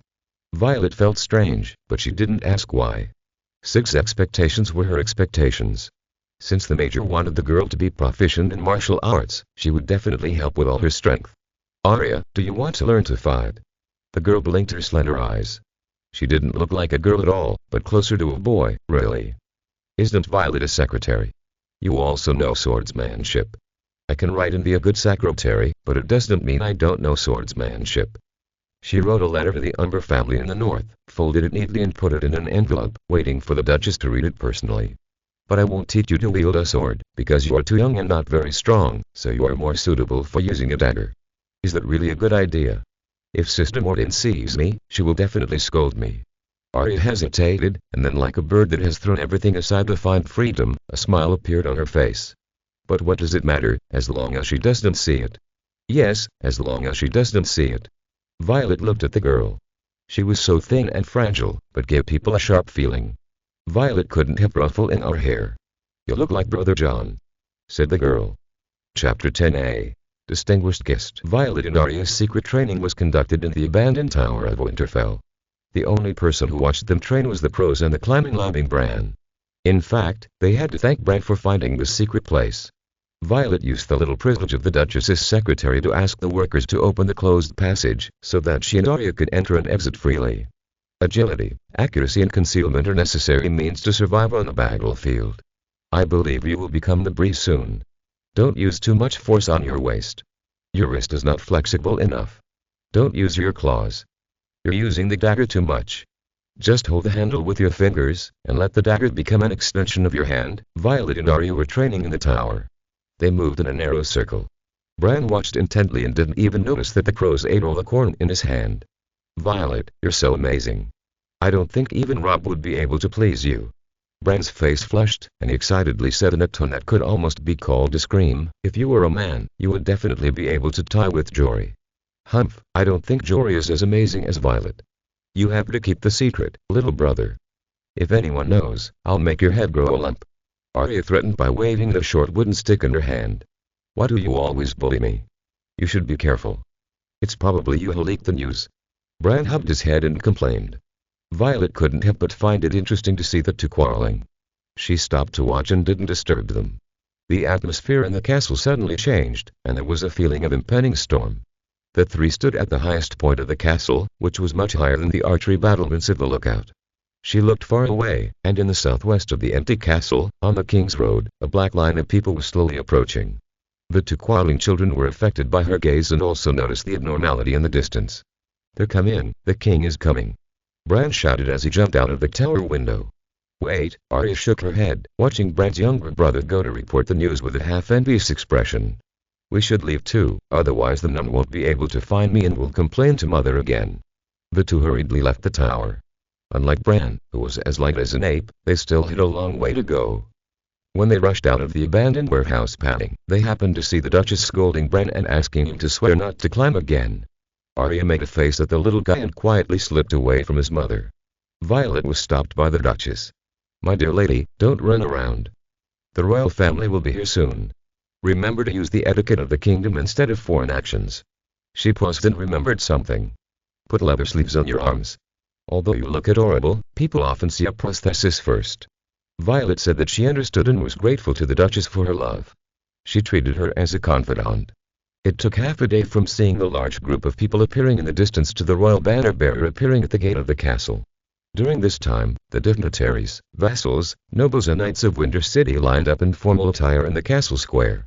The men were fully armed, wearing dress-style cloaks, standing straight, shining like a group of decorative human-shaped armor. The women were dressed in full outfits, gorgeous and solemn. Among these people, Violet was the most special one. Her hair was tied in a bun with a crimson ribbon on it. Her snow-white dress decorated with ribbons wrapped around her slender body. She wore a dark blue tied short top over the white dress. She had an emerald brooch on her chest, dark brown leather boots on her feet, and silk sleeves on her arms. Her dress, which combined solemnity and elegance with an exotic style, made the ladies around her pale in comparison. It was not that the suits of other ladies were not gorgeous, nor that the fabrics of others were not good. It was that in terms of tailoring design and perfect matching of body shape, even a beautiful Sansa Stark pales in comparison to her. Violet felt the attention of people. The ladies were either surprised and astonished, or jealous and puzzled. The men looked at her with more admiration and desire. "Dear Violet, you must have been a princess of some country before, otherwise I can't think of an ordinary girl who would dress like you." The Duchess looked at her with more amazement. "Is this your best dress?" "My dear lady, I think she is not dressed properly." Sister Mortain looked Violet up and down with a stern look. "After all, this is a very formal occasion. Any unexpected behaviors against etiquette." The horns blew and a large group of people poured into the castle. The ladies stopped criticizing Violet. She felt Sister Mortain's pressing gaze and lowered her head, pretending that she couldn't stand the harsh and accusing eyes. In fact, she also felt that she had made a mistake. The work in other worlds seemed too conspicuous in this world. His Royal Highness Robert Baratheon, King of the Andals, the Rhaenyra, and the First Man, ruler of the Seven Kingdoms, and protector of the realm, as a right leave the heraldry announced the king's arrival with a prolonged capacity, so that even those who were outside the crowd in the square could hear the title clearly. Violet noticed that a fat giant appeared at the entrance of the city gate on a tall warhorse, surrounded by knights in full armor. He may have been a mighty giant before. His obesity weakened his majesty a lot, but the sense of oppression was still there. With her intuition of being a veteran in the battlefield, she could vaguely sense the danger of the fat giant. At the same time, she could sense a familiar aura from the king, which was the unique aura of people that Sig had paid attention to before. She saluted the king in the crowd. The king glanced at the crowd and his eyes stayed on her. His blatant desires flourished. She subconsciously avoided the king's burning eyes. "Don't be afraid, dear. As long as you stay by my side, even if that fat man is shameless, he won't mess with you." The Duchess said so. Violet cast a grateful glance at the lady. The king dismounted, and even with the help of his servants, he was exhausted and panting. It was hard to imagine that this man was the most brave knight in the Seven Kingdoms more than 10 years ago. He strode forward and looked up and down at the kingdom's northern guardian, Duke Eddard Stark, with a vicious look. "You've gained weight." Both of them were tall and mighty in the crowd. When they looked at each other, the atmosphere around them seemed to be winter. "Ha ha ha, it's great to see you again, my brother." The king laughed and hugged the duke. "I'm at your service anytime." The duke's response was a little stiff, but his hug was just as warm. The huge square regained its vitality. Violet heard many people sighing, and the sound of the sighs gave people a different feeling. According to etiquette, the Duke introduced his family to the king, and the Duchess and the Stark children greeted the king one by one. King Robert transformed himself into a fat uncle who was a friend of his father or a neighbor, and greeted the children, either praising the beauty of the girls or teasing the size of the little ones. According to Violet's observation, his friendliness was not fake. Although the Stark family was reserved, they also had goodwill towards the king. The Queen's Woolhouse and Prince Joffrey, who was accompanying her, entered the castle square. The Queen got off the car, and the royal women came on stage one after another, and the square became more lively. The nobles' wives came forward to greet them. The Queen, who had a more royal demeanor than the real king, had a stern face. She greeted or nodded to the noble ladies, but did not show excessive intimacy. "Ned, the damn etiquette is over. Let me go to see where she hides." The king's words made the square fall into silence again. The Queen was a blonde beauty with golden curly hair and green eyes. She was slim and had fair skin.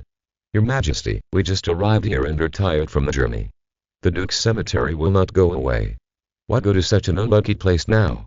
As soon as these words came out, the already cold atmosphere in the square dropped below freezing. "Huh. A woman from the Lannister family." The king muttered in a voice that everyone could hear, "I want to see Anna, and leave now. The damn journey makes people bored. I really want to leave the damn Woolhouse and take people away first." The Queen's face was pale. But she stubbornly did not give in, but walked towards the king. The two men did not care about the movements of the noble Queen. Under the guidance of the Duke, the king walked towards the depths of the castle, leaving the rest of the people in embarrassment. Chapter 11 Grand Maester Aemon. This is the longest summer in history, and it is said that it has lasted for 9 years. Many people, especially some people in the Citadel, spread the word that the eternal summer has arrived. Sig, or more precisely, Viserys Targaryen rode on a camel horse, wearing a black robe. He dyed his silver hair black and galloped straight to the northernmost part of the human kingdom. In his memory, there is a special force called the Night's Watch. They are stationed in the far north, which has guarded the border of the human kingdom for thousands of years. There is a tall wall stretching for 300 miles, which is called the Wall of Despair. Sig did not trust the memory of this body. The owner of the body was both cowardly and arrogant, and had no corresponding talents to restrain his ambitions and desires. He was a poor guy who did not deserve sympathy. With the appearance of such an heir, the decline of the descendants of the so-called dragon riders was a natural event. Riding alone, with a knight's sword on his waist, he was a real free rider or mercenary. His appearance was feared by the villagers along the way, and suspected by the bandits he met on the road. On the way north, some people deliberately made things difficult for him, some people kept their distance, and some suspicious local lords tried to nip the scourge in the bud. Sig knew all kinds of human psychology and what they would do. He had no intention of framing some people. As long as they didn't take the initiative to provoke him, he would be fine even if he didn't sell him food and supplies. Of course, facing the sudden attack of the Lord's guards and the robbery of the bandits, Sig would show his terrifying set at the right time. Generally speaking, when he showed his peerless sword skills, split people and horses in two, or shuttled through the rain of arrows and took the head of the commander, even the most insidious lords and the most brutal bandits kept their distance from him. Sig's reputation spread, and the last section of the journey to the wall was relatively peaceful. After the next swamp, it was the sphere of influence of the Stark family, the Guardian of the North. Although the public security here was not to the extent that no one would pick up anything on the road, it was much better than other places. Therefore, Sig had a great understanding of the governance ability of the Stark family. The North is a barren place, most of the land is not cultivated, and primitive forests are everywhere. He saw the fishbeam wood in the dense forest, a magical tree with a human face. It is said that the fishbeam wood represents the old gods, and the gods observe the world through the eyes of the tree. Therefore, Sig is particularly interested in this terrifying tree species. He felt the power of magic from the tree, although this magic is extremely subtle. He found that different fish beams have established connections. As for the ancient gods behind the trees, he failed to detect them. The existence of this world is called the special power of magic, but the influence of magic is limited. He has plenty of time to investigate what produced magic and what the world is going through. After completing the study of the fishbeam wood, he went deep into the wolf forest. According to the warning of the Khan villagers, even small caravans dare not go in and out of the wolf forest at night, and the wolves will eat them without leaving any residue. Sig thanked the villagers, but did not mean to do it. It was not that he did not trust the villagers, but it was unnecessary. He traveled all night and encountered wolves, shadow-mounted cats and many unnamed carnivorous beasts. He didn't need to use force, or even threaten. Wild animals that can survive in the wild naturally know what they can't approach. just like lightning, wildfires, tornadoes, volcanoes, earthquakes, etc. They also know to avoid Sig. It was peaceful all the way, so quiet that it was scary. A man and a horse strolled deep in the dense forest, where the king's road was similar to a dirt road. When he walked out of the wolf forest, he met a caravan head-on, which surprised the guards of the caravan. A man in black in the caravan stopped him. "My dear sir, I don't mean to offend you, but there are no big towns if you go further north.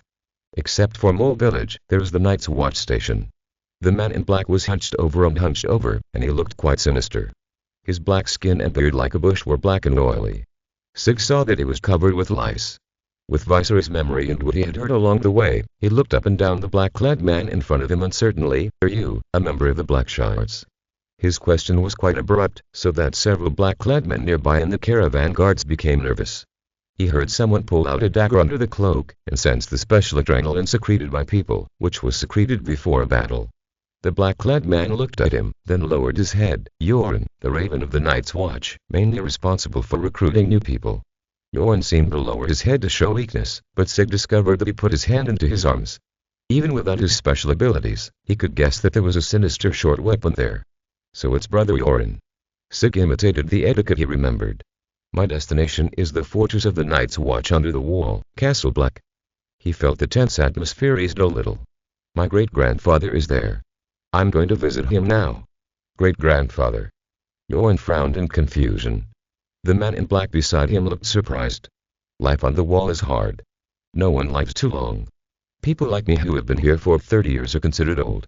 I'm afraid your great-grandfather, oh, Grand Maester Aemon should still be alive. I received contact from him 2 years ago." Yoren's eyes widened in surprise and looked him up and down. Sig naturally knew what they were surprised about. He lowered his hood, revealing purple eyes. Yoren stared at him carefully, as if he was a monster in front of him. "Autumn, is Grand Maester Aemon still there?" Sig asked. Yoren bowed his head deeply. "So you're the relatives of the Grand Maester. He will be very happy to see you. However, we have important matters to attend to. Please forgive us for not being able to see you off." Sig glanced at the nervous black-clad men, and then looked at the curious caravan guards. "Nothing. I am glad to know that the Grand Maester is in good health. I will go the rest of the way by myself." Castle Black is easy to identify. Although the Night's Watch once had 19 fortresses, only 3 were preserved in the end. In addition to Eastwatch and the Shadow Tower, only Castle Black has people. It is not easy for you to go wrong. Sig declined the hospitality of the black-clad men, and instead gave them the bear meat that he could not finish eating. When the warriors realized that the bear meat was still fresh, the astonishment on their faces was unforgettable. Sig continued to ride alone. After passing the caravan, it was just as they said. There were no large villages or towns, nor the fiefs of noble lords, and the road was wilderness or dense forests. The howling of wolves came one after another, and in the sky there were only crows, hawks or vultures circling. He continued to move forward for several days.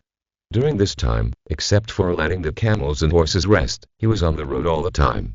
Finally, after passing the barren little village, he saw the Black Towers. Although the Black Castle is a fortress, it has no walls to protect it. On one side of it is the Great Wall of Despair, which is hundreds of feet high and like a cliff. Under the sunlight, the top of the Great Wall flashed with the light of orchids. On the towering cliff, except for the trails for people to climb, the rough and magnificent parts are exactly the same as the real mountain cliffs.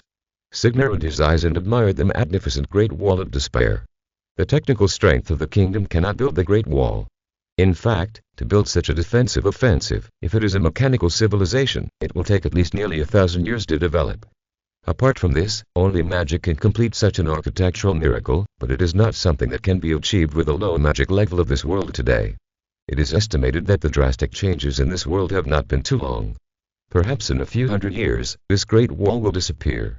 Things built by humans are always like this. They look magnificent and exquisite, but they cannot stand the test of time. This is also true for human civilization.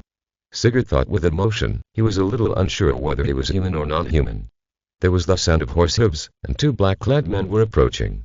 Sigurd rode to meet them. The meeting hall of Castle Black was emptied, leaving only the senior officers of the Night's Watch and Aemon Targaryen. The Grand Maester was bald, wrinkled, shrunken and blind. Sigurd looked the old man up and down, recalling his memories. Although Viserys was unbearable, he knew a lot about the people and things of the Targaryen family. Aemon Targaryen was the third son of Monarch I. His grandfather Daeron II named him after his great-uncle, Prince Aemon the Dragonrider. At that time, King Daeron II already had 4 adult sons, 3 of whom of their own children. He felt that it was dangerous to have too many potential Targaryen heirs, so he sent Aemon to the citadel. Later, Grand Maester Aemon had the opportunity to become king, but he insisted on refusing, and eventually became the Mad King. This person despises power and positions, values personal freedom and pursuit, possesses the qualities that Sig values most, and is his natural companion. Chapter 12 Winter is coming. This is the base of the Night's Watch. The wall is a place to protect humans from ghosts. There are no positions or grudges here. Jim Mormont, the commander of the Blackshards, known as the Bear Man, almost pulled his furry beard off his chin. Beside him, Benjen Stark, who was as sharp as a sword, the lean and stern Sir Alliser Thorne, and the pot-bellied one-armed man Donal Noy stared at Sigurd coldly. Sigurd glanced at the whole place, ignoring the hostility of the Night's Watch, and searched for the bald, huddled blind old man with his eyes. Aemon Targaryen was thinner than he had imagined. "Hello, uncle, I am Viserys who came to visit you. You and I, and my little sister who was far away in the grasslands of Doshilok, are the last remaining Targaryens." Even though he was not a real Targaryen, he still felt sad and lonely when he spoke. The descendants of dragons, the guardians of the 7 kingdoms, who were once so glorious, fell into decline and even extinction. Who should be blamed? Everyone held their breath and waited for the old man's response. After a while, just when Sig thought that the old man was too confused to speak normally, his trembling voice rang out, "I am not your uncle. The Night's Watch has no children. You must have found the wrong person." There was a layer of white film on the surface of his blind eyes, and under the stern expression he tried to make, he looked like a lonely ghost. "You heard it, there is no Targaryen here, nor your uncle. You go." The Bear Man issued an order to expel him. Sig couldn't help but didn't move. "Well, I came from a faraway place, from the dog-throcky grasslands. How can I not rest, or take a look at the scenery on the Great Wall?" Sig put on a bored face, simply pulled a chair and sat down, talking to himself, reaching out to pick up the pickled beef on the table and chewing it. Bang! Someone slapped the table, causing the cups filled with wine to jump up, and all kinds of liquids flowed all over the table and the floor. This is a fortress guarding the end of the human world, not a tourist attraction. You should be happy that you are still alive. This is not King's Landing, and you can't mess around here. Moreover, if you really go there with your identity, our beloved King Robert will crush you into a meat paste with his warhammer. Alliser Thorne jumped out with a glaring look. Sig glanced at him. When will it be our turn to row there? If you weren't so greedy and afraid of death, you wouldn't have tolerated the usurper's arrogance. Thorne's face flushed red. Someone held his shoulders. "Please allow me to say something. If the Mad King had not killed so many loyal and brave subordinates, there would not have been that war. If your Prince Robert had not captured my sister, Robert would not have necessarily killed everyone even to seize the throne." Benjen Stark's eyes were as sharp as knives, and his momentum was like a heavy spear thrown out. "Ah, I wonder who it is. Isn't this the little brother of the Stark family? How dare you say it? Don't you know what happened that year? Didn't Eddard tell you what your sister entrusted to him after the Battle of the Tower of Joy?" "Shut up." Benjen's face changed drastically, and he pulled out the dagger. "If you don't shut up, don't blame me for not considering the feelings of Grand Maester Aemon." Most of the people at the scene looked confused. Only the old Maester Aemon showed a surprised expression, and Benjen's face changed from cloudy to bright. "Okay, everyone, let's not talk about the past. I'm not your enemy." Sig stood up and came to the old bear. "Commander, isn't the reason why the Night's Watch vowed to cut off ties with the past just to correct its position? If so, why did you refuse my visit? Maybe I want to join you." He walked to Benjen Stark and put his dagger back into the sheath with unparalleled speed. "There is no need for fighting and conflict between the Night's Watch. Our enemies are outside the Great Wall. Do you want to join us?" The old bear said in disbelief. The people around did not agree, but their expressions said it all. "Of course I will join you, Commander, but not now, because there are still many things to do. When everything is ready, I will join the Blackshards and we will guard this desperate Great Wall together." Sig looked up at the tall city wall flashing with ice blue light outside the window while speaking. The 700-foot city wall, as tall as a mountain, was an incredible miracle even for him. "Boy, have you made a mistake. This is not a place where people can come and go as they please." The gloomy and sinister voice came from Alliser Thorne. "I am not a boy. As for coming and going as you please, what can you do to me?" As he spoke, Sig used some tricks. His black hair turned into silver hair. His purple eyes swept the whole scene, like a king returning. including the bear man. All the night watchmen who saw this scene changed their faces, and some people lowered their heads involuntarily. The blind old man habitually listened attentively. It felt strange to talk to him. Sig didn't care. Grand Maester Aemon was exactly what he expected, a man who was not afraid of fate and had the courage to fight. He could see through Aemon's heart. Every night watchman has been tested at least once. The old man said tremblingly. His voice was very soft, and there was a kind of wisdom in it that made people more willing to listen. People are always willing to keep their promises, especially on weekdays.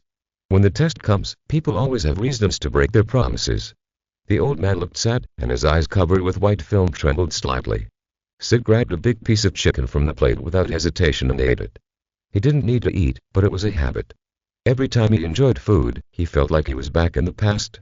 Family destruction, lover being bullied, child death or close friend death, although these things seem rare, they happen to different people all the time. One day it will be your turn and mine. Sig looked out the window. Through the closed window, the towering city walls supported the dark sky. Aemon sighed, our family hasn't produced a talent like you in many years. The beginning of all decline started with the departure of the dragon.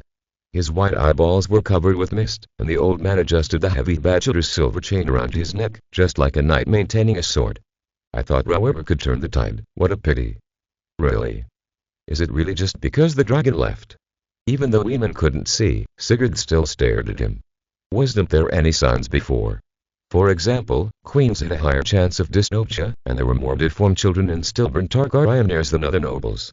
He casually wiped the grease on his hands on his leather coat. The golden blood of Valyria carries magic. The blood that can control dragons must be as pure as possible.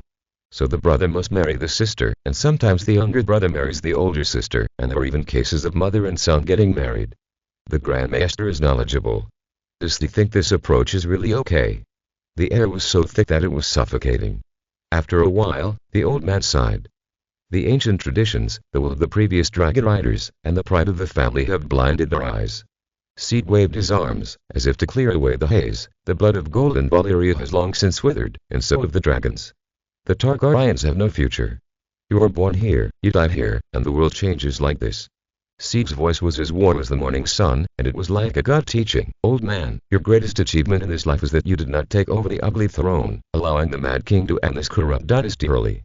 For a moment, the old man's face was full of fear and terror, and then he was relieved and returned to calm and peaceful. I'm tired, dear Viserys, we'll talk later. Looking at Aemon Targaryen, who was trembling and leaving, Seed hid the expression of the veteran. You have talked it over. I hope the Grand Maester will not be angry with you, an unworthy guy. The commander of the Night's Watch said sarcastically. Although he was not young, he was still strong and his eyes were bright. After the old man left, he flashed in, probably waiting outside for a long time. Respected Commander. Sigurd gave the most respectful salute so far. Forgive me for being rude. After all, the old man's heart has been frozen for too long. It needs some stimulation to melt. I have to do this. You didn't come to him just to have a chat. The bear man stared at Sigurd with ulterior motives. Let me be frank with you. The enemies of the Night's Watch are always outside the wall. We will not give up our oath for the sake of a damn throne. Sigurd smiled brightly. He knew that he had such charm. The bear man turned his head away slightly to avoid being conquered by such charm. Commander Mormont, whether you believe it or not, I must tell you that winter is coming. The commander narrowed his eyes. I hope you are not exaggerating. Sir Waymar. Sigurd deliberately slowed down his speech to test the bear man's reaction. As he expected, the commander of the Night's Watch put his hand on the hilt of his sword unconsciously. Will and Gary, what do you think they encountered? Sir Royce is too young, but the other two are the top masters of the Blackshires. Sir Mormont finally couldn't pretend anymore. He dragged a chair and sat in front of Sig. I must and have the obligation to tell you that now is not a good time to fight for the throne. The Night's Watch is extremely weak, and there are abnormal situations everywhere on the wall. The wildlings light bonfires all day long, and they gather in certain fortresses. The long summer is coming to an end, and the winter is come in, and we may not be able to resist the invasion from outside. Chapter 13. Winter City Underground Palace. Leaving the annoying woman behind, Robert felt lighthearted. Until Ned led him to the underground palace guarded by 2 stone wolves. The cold and deathly air filled his face, and Robert staggered on the slippery and narrow stairs. Damn this place. If it weren't for Lyanna, I wouldn't want to stay in this place for a moment. Ned, can't you put her in a more beautiful and refreshing place? Robert cursed his increasingly fat body while carefully preventing himself from falling. 7 gods. Living here all day long would drive a normal person crazy. How could poor Lyanna bear it? This is a place for the dead to live. They don't feel cold. Ned's tone was always so boring. Robert thought, this guy has never been young. What's the point of living if he looks like this all day long? This is the Stark's crypt, every Stark must return here. Ned sighed, Your Majesty, Lyanna is also a Stark, she should stay here. She belongs to flowers, fragrance and those beautiful things that cannot be named, Robert muttered. The lively and hot-tempered girl, her voice came from a very far distance. Robert looked into the distance, but was blocked by the walls and ceiling of the crypt. I am the king, can't I express my own opinions? 7 layers of hell. Ned, I really hate your character. The old friend shrugged and continued to move forward. The north is cold, and it is even colder underground. Ned led the way with a torch in front, and Robert followed closely. He gasped and couldn't help shivering at the cold breath entering his chest. They walked past stone statues. These are the ancestors of the Stark family. Each of them was a stone wolf under his knees and an iron sword flat on his knees. Robert came here for the first time, but he deeply felt the martial spirit of the Stark family. He tried to imagine what Lyanna would look like if she sat on one of the stone seats with an iron sword across her knees, but he failed. The dark underground palace and the deep tunnel seemed to have no end. The ground was dry. But he seemed to be walking in knee-deep ice water, and his bones were aching from the cold. He tried to ignore the cold eyes of the Starks of all generations. He was not afraid. Robert Baratheon had never been afraid of anyone, he just couldn't face the family members of Lyanna whom he loved deeply. If it was an enemy, even a White Walker, he could swing the hammer without hesitation and smash them, but these were her relatives, the ancestors of Ned, his half-brother. He didn't know what to do. The darkness and death wrapped around him, and Robert couldn't help but imagine that the darkness had come alive. It should be useless to use the hammer to deal with these guys. Finally, he met an acquaintance. It was the old Lord Stark and Brandon. He was not in King's Landing at the time and did not experience the last moments of the Mad King. It is said that the two died tragically. The two should be grateful to him, because he helped the Starks to avenge their death. When he looked up, he saw empty stone eyes staring at him coldly. Ned stopped in front of a stone statue of a woman. Robert stroked the rough surface of the stone statue with longing, and was afraid that he could not remember her. The stone statue cannot show her beauty, not even 1/10 of her beauty. He lied because he did not remember what she looked like. Dead people are perfect. Ned's sad voice came from behind, My little sister is naturally beautiful, but she is not as beautiful as the queen. Don't mention that woman. Robert waved his hand angrily, it doesn't mean anything to be beautiful. That woman is not even a fraction of Lyanna. He realized his mistake and took his hand off the statue. You will end up here in the end, what's the point of such an ending? Ned shook his head, the perfect ending of the Stark family must be here, even the king can't change it. Robert laughed, he patted his serious brother's shoulder with great force, and seeing Ned's grinning face, his depressed heart was released. Alas, you have never been young. When you are alive, you value honor, responsibility and rules, and it's too boring to follow traditions after death. Ned nodded reluctantly. Robert shook his head, forget it, you're a blockhead, nothing will change, let's leave here and have some fun. The two left with a very brisk pace, and Robert felt that someone was pushing him away. The welcoming banquet started in the afternoon, and the dinner in the evening showed the solemnity of the host. Robert hated the process of nobles, lords and vassals entering the hall and calling their names before the dinner. Long ago, when he was just an inconspicuous adopted son, he liked the lengthy ceremony very much, because in the corner of the restaurant, his place, he could not only boldly admire the graceful figures of the noble ladies, drink the rare fine wine on weekdays, but also inquire about the strange stories of the big men. Every time there was such an occasion, it was like a festival. Until his status and position gradually rose and he sat on the supreme throne, he became the focus of everyone's attention, and the previous fun was gone. He walked into the restaurant with a woman who could suffocate people. Everyone stood up and bowed. He also had to put on a majestic but kind smile. Sighing, Robert pitied himself for his hard work. 7 gods, if he knew that the so-called king lived such a life, he would never do this job even if he was beaten to death. Looking at the Lannister woman again, she was dignified and elegant, with an indescribable nobleness in her gestures. Compared with her, he, the king, looked like a local tycoon. Robert suppressed his anger. He had recently become increasingly unable to tolerate the complicated etiquette and the representative of this complexity, his queen. My dear, it's your turn to say something. The woman spoke to him in a hypocritical, sickeningly friendly tone. Every part of her body, even every hair, made her look more noble. Duh. Robert wisely did not utter the words he wanted to say the most. He stood up and looked down at the entire restaurant from a high position. He noticed that Ned was even less used to this occasion than he was. The fool was well dressed and behaved much more elegantly than him. But the way this guy had nowhere to put his eyes was really hilarious. It was like a wolf in a cage. He noticed that Catelyn, the eldest daughter of the Tully family and Ned's wife, was looking at her husband with encouragement. Robert almost burst out laughing. Ned, who was usually serious and looked like a perfect knight, needed a woman to cheer him up. I wonder if he was living a dog's life at this age. The little ones seemed to be more disciplined than the adults. Joffrey was with Sansa.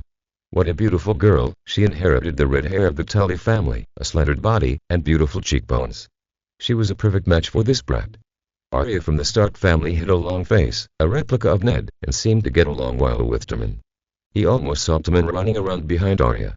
Myrcella and Ned's eldest son were in love. The silly boy didn't have his father's gloomy side, it seemed that he was influenced by his mother's bloodline. Myrcella was a little too shy, and a daughter who inherited his bloodline should be more unrestrained.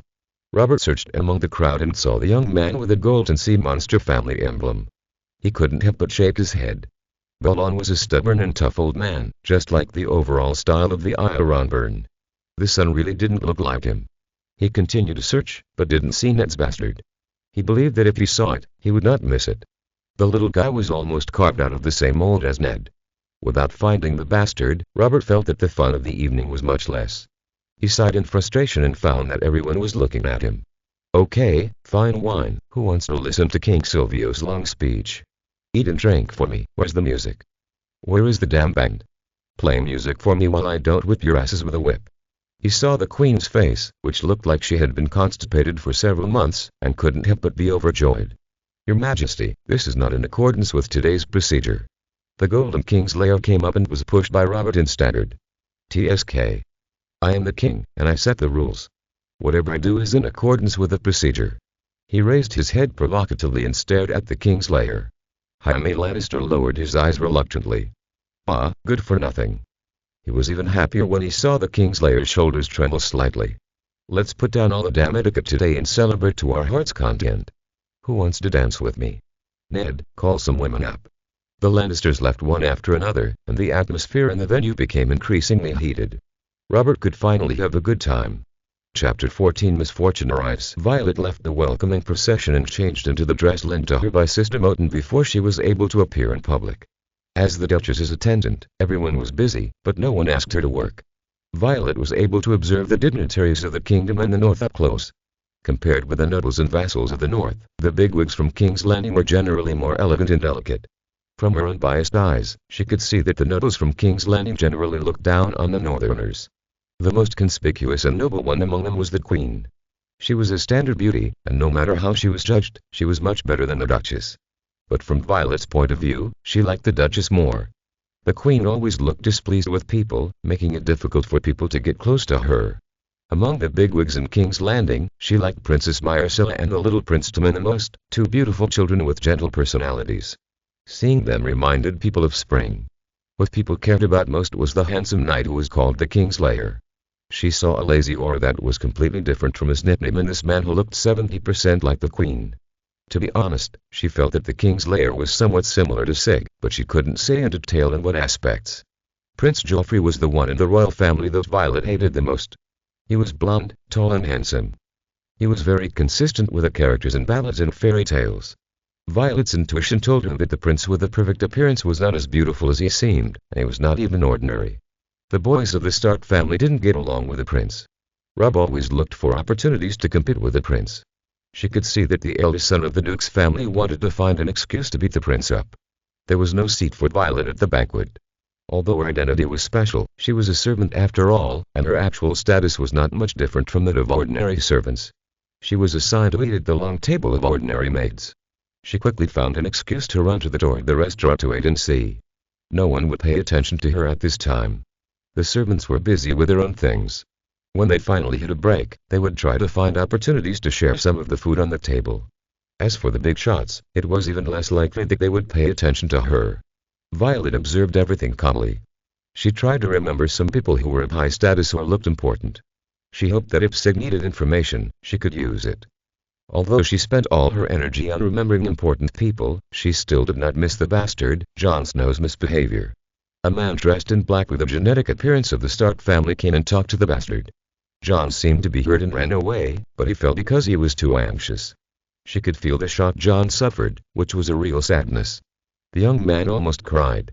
When Jon rushed out, the man in black shook his head and returned to the main table. Violet wanted to know who this person was, but she was worried about the bastard, so she finally left the restaurant and walked to the periphery following the footprints left by the bastard. The bastard of the Stark family. The dwarf, who was very rude in exposing other shortcomings, turned over with agility and left the drying platform he had occupied before, and went to Jon. Violet realized that this dwarf was the guy that Siegel had specifically called out for attention. She hid in the shadows. I have a name, Jon Snow. The bastard seemed to be more stimulated, and tears flowed down uncontrollably. If my greeting just now offended you, I apologize here. The plain-looking dwarf was more cautious, but people always have to face reality. You should have the courage to admit your identity, so that no one can hurt you. Mr. Tyrion Lannister, you don't understand my feelings at all. Jon turned around and prepared to leave in a rage. Of course I understand your feelings. All the fathers of dwarves in the world treat their sons like bastards, or even worse. Tyrion said, and he sat down next to Jon in a familiar manner. Jon stared at the dwarf in a daze. I don't want to admit it, but what you said does make sense. The two were still chatting, and Violet was attracted by a flying bird on the tower. This was a bird with some kind of power. Violet didn't have Sig's ability, so she didn't know what it was, but she knew that the bird brought some kind of misfortune. She ran wildly in the dark, flying around the castle at a terrifying speed that would make the most agile bandits ashamed. Fortunately, it was night. Most people in the castle were drunk, otherwise it would cause an uproar if they were caught. Violet approached the moving misfortune. The misfortune stopped in front of the Duke and Duchess's room. Maester Luwin was knocking on the door. She could smell the smell of misfortune on the Maester. Finding a shadow, Violet restrained her breath and hid. She mobilized all her senses and eavesdropped from a distance. The Duke's somewhat annoyed response came from the room. Can't you talk about it tomorrow? Yes, Your Excellency, this matter is very urgent. Maester Luwin said slowly at the door. Violet admired such people, who were calm in everything they did, showing wisdom and sophistication. The door opened, and through the light in the room, she glimpsed the Duke in pajamas, while the Duchess stayed in bed, wrapped in a quilt. I'm sorry to bother you so late at night. The messenger bird brought this. After closing the door, the voice became muffled and much lighter. But this did not bother Violet. Her keen sense was innate, and she could still distinguish the meaning of subtle tones even through the heavy door. The messenger bird came from the Arang Valley, and it was sent by your sister. She realized that it must be something important, otherwise Maester Luwin would not be so serious. She looked around and found a small air vent on the wall. Just like Bran, she left the castle and climbed the steep wall with her bare hands. Her ability in this regard was no worse than Bran's. In less than a few breaths, she had arrived at the air vent of the Duke and Duchess' room. Through the air vent, she could see the three people in the room clearly, and their faces were solemn. Lady Oberyn took a great risk in sending this letter. If it were intercepted by the Lannisters, the consequences would be disastrous. Maester Luwin analyzed the situation. Violet was confused. She wisely waited for the three people's next words. If I tell Robert the contents now. The lady interrupted the Duke. My dear, I beg you not to do this. This is a serious matter and we need evidence. If it is really done by the Lannisters, we must not only find out how and why they murdered Lord Arryn, but also be prepared for a counterattack by the Lannisters. You mean, I want to go to King's Landing to investigate? The Duke nodded, showing a reluctant expression. You know I hate it there, and the deceitful style is not what I am good at. The lady shook her head. My dear, you must go. Arryn is your adopted father and Robert's. If what is said in the letter is true, it means that the current situation is urgent. After Duke Arryn, it will be Robert's turn. For the sake of the Seven Gods, once Robert loses the throne, it will be our turn next. Violet watched and listened quietly. She didn't quite understand why the people below were so nervous. Although she could understand every word they said and roughly understood what happened, she couldn't understand their thoughts at all. Everything that happened here must be told to Sieg. He must know the meaning behind it. But what reason do I have to go to King's Landing?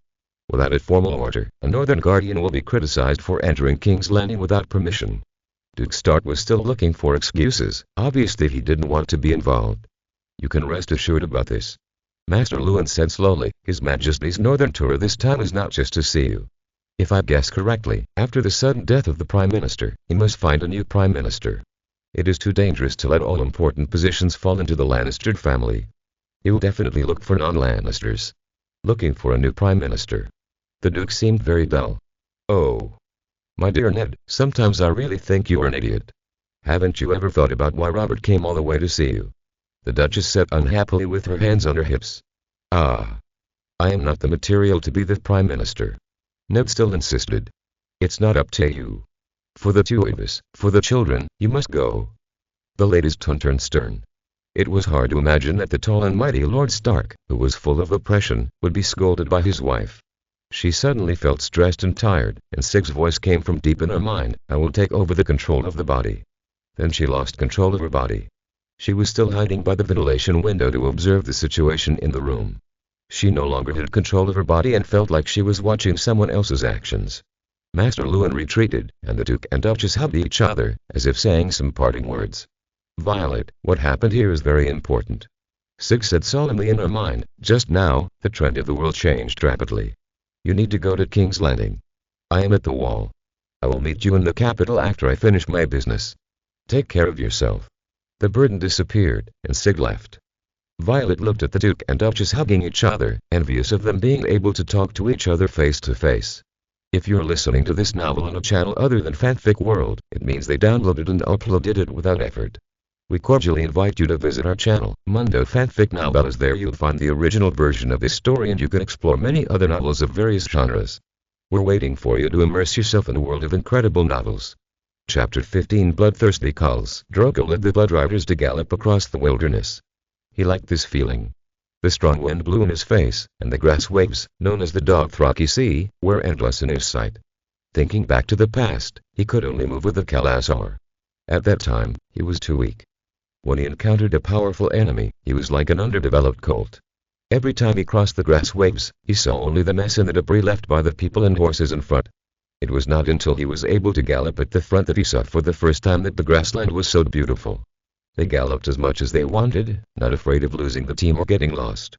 The khalasar was a huge moving creature, and the front even surpassed the Khals team, with scout cavalry shuttling back and forth. There were large groups of knights guarding the two wings for safety.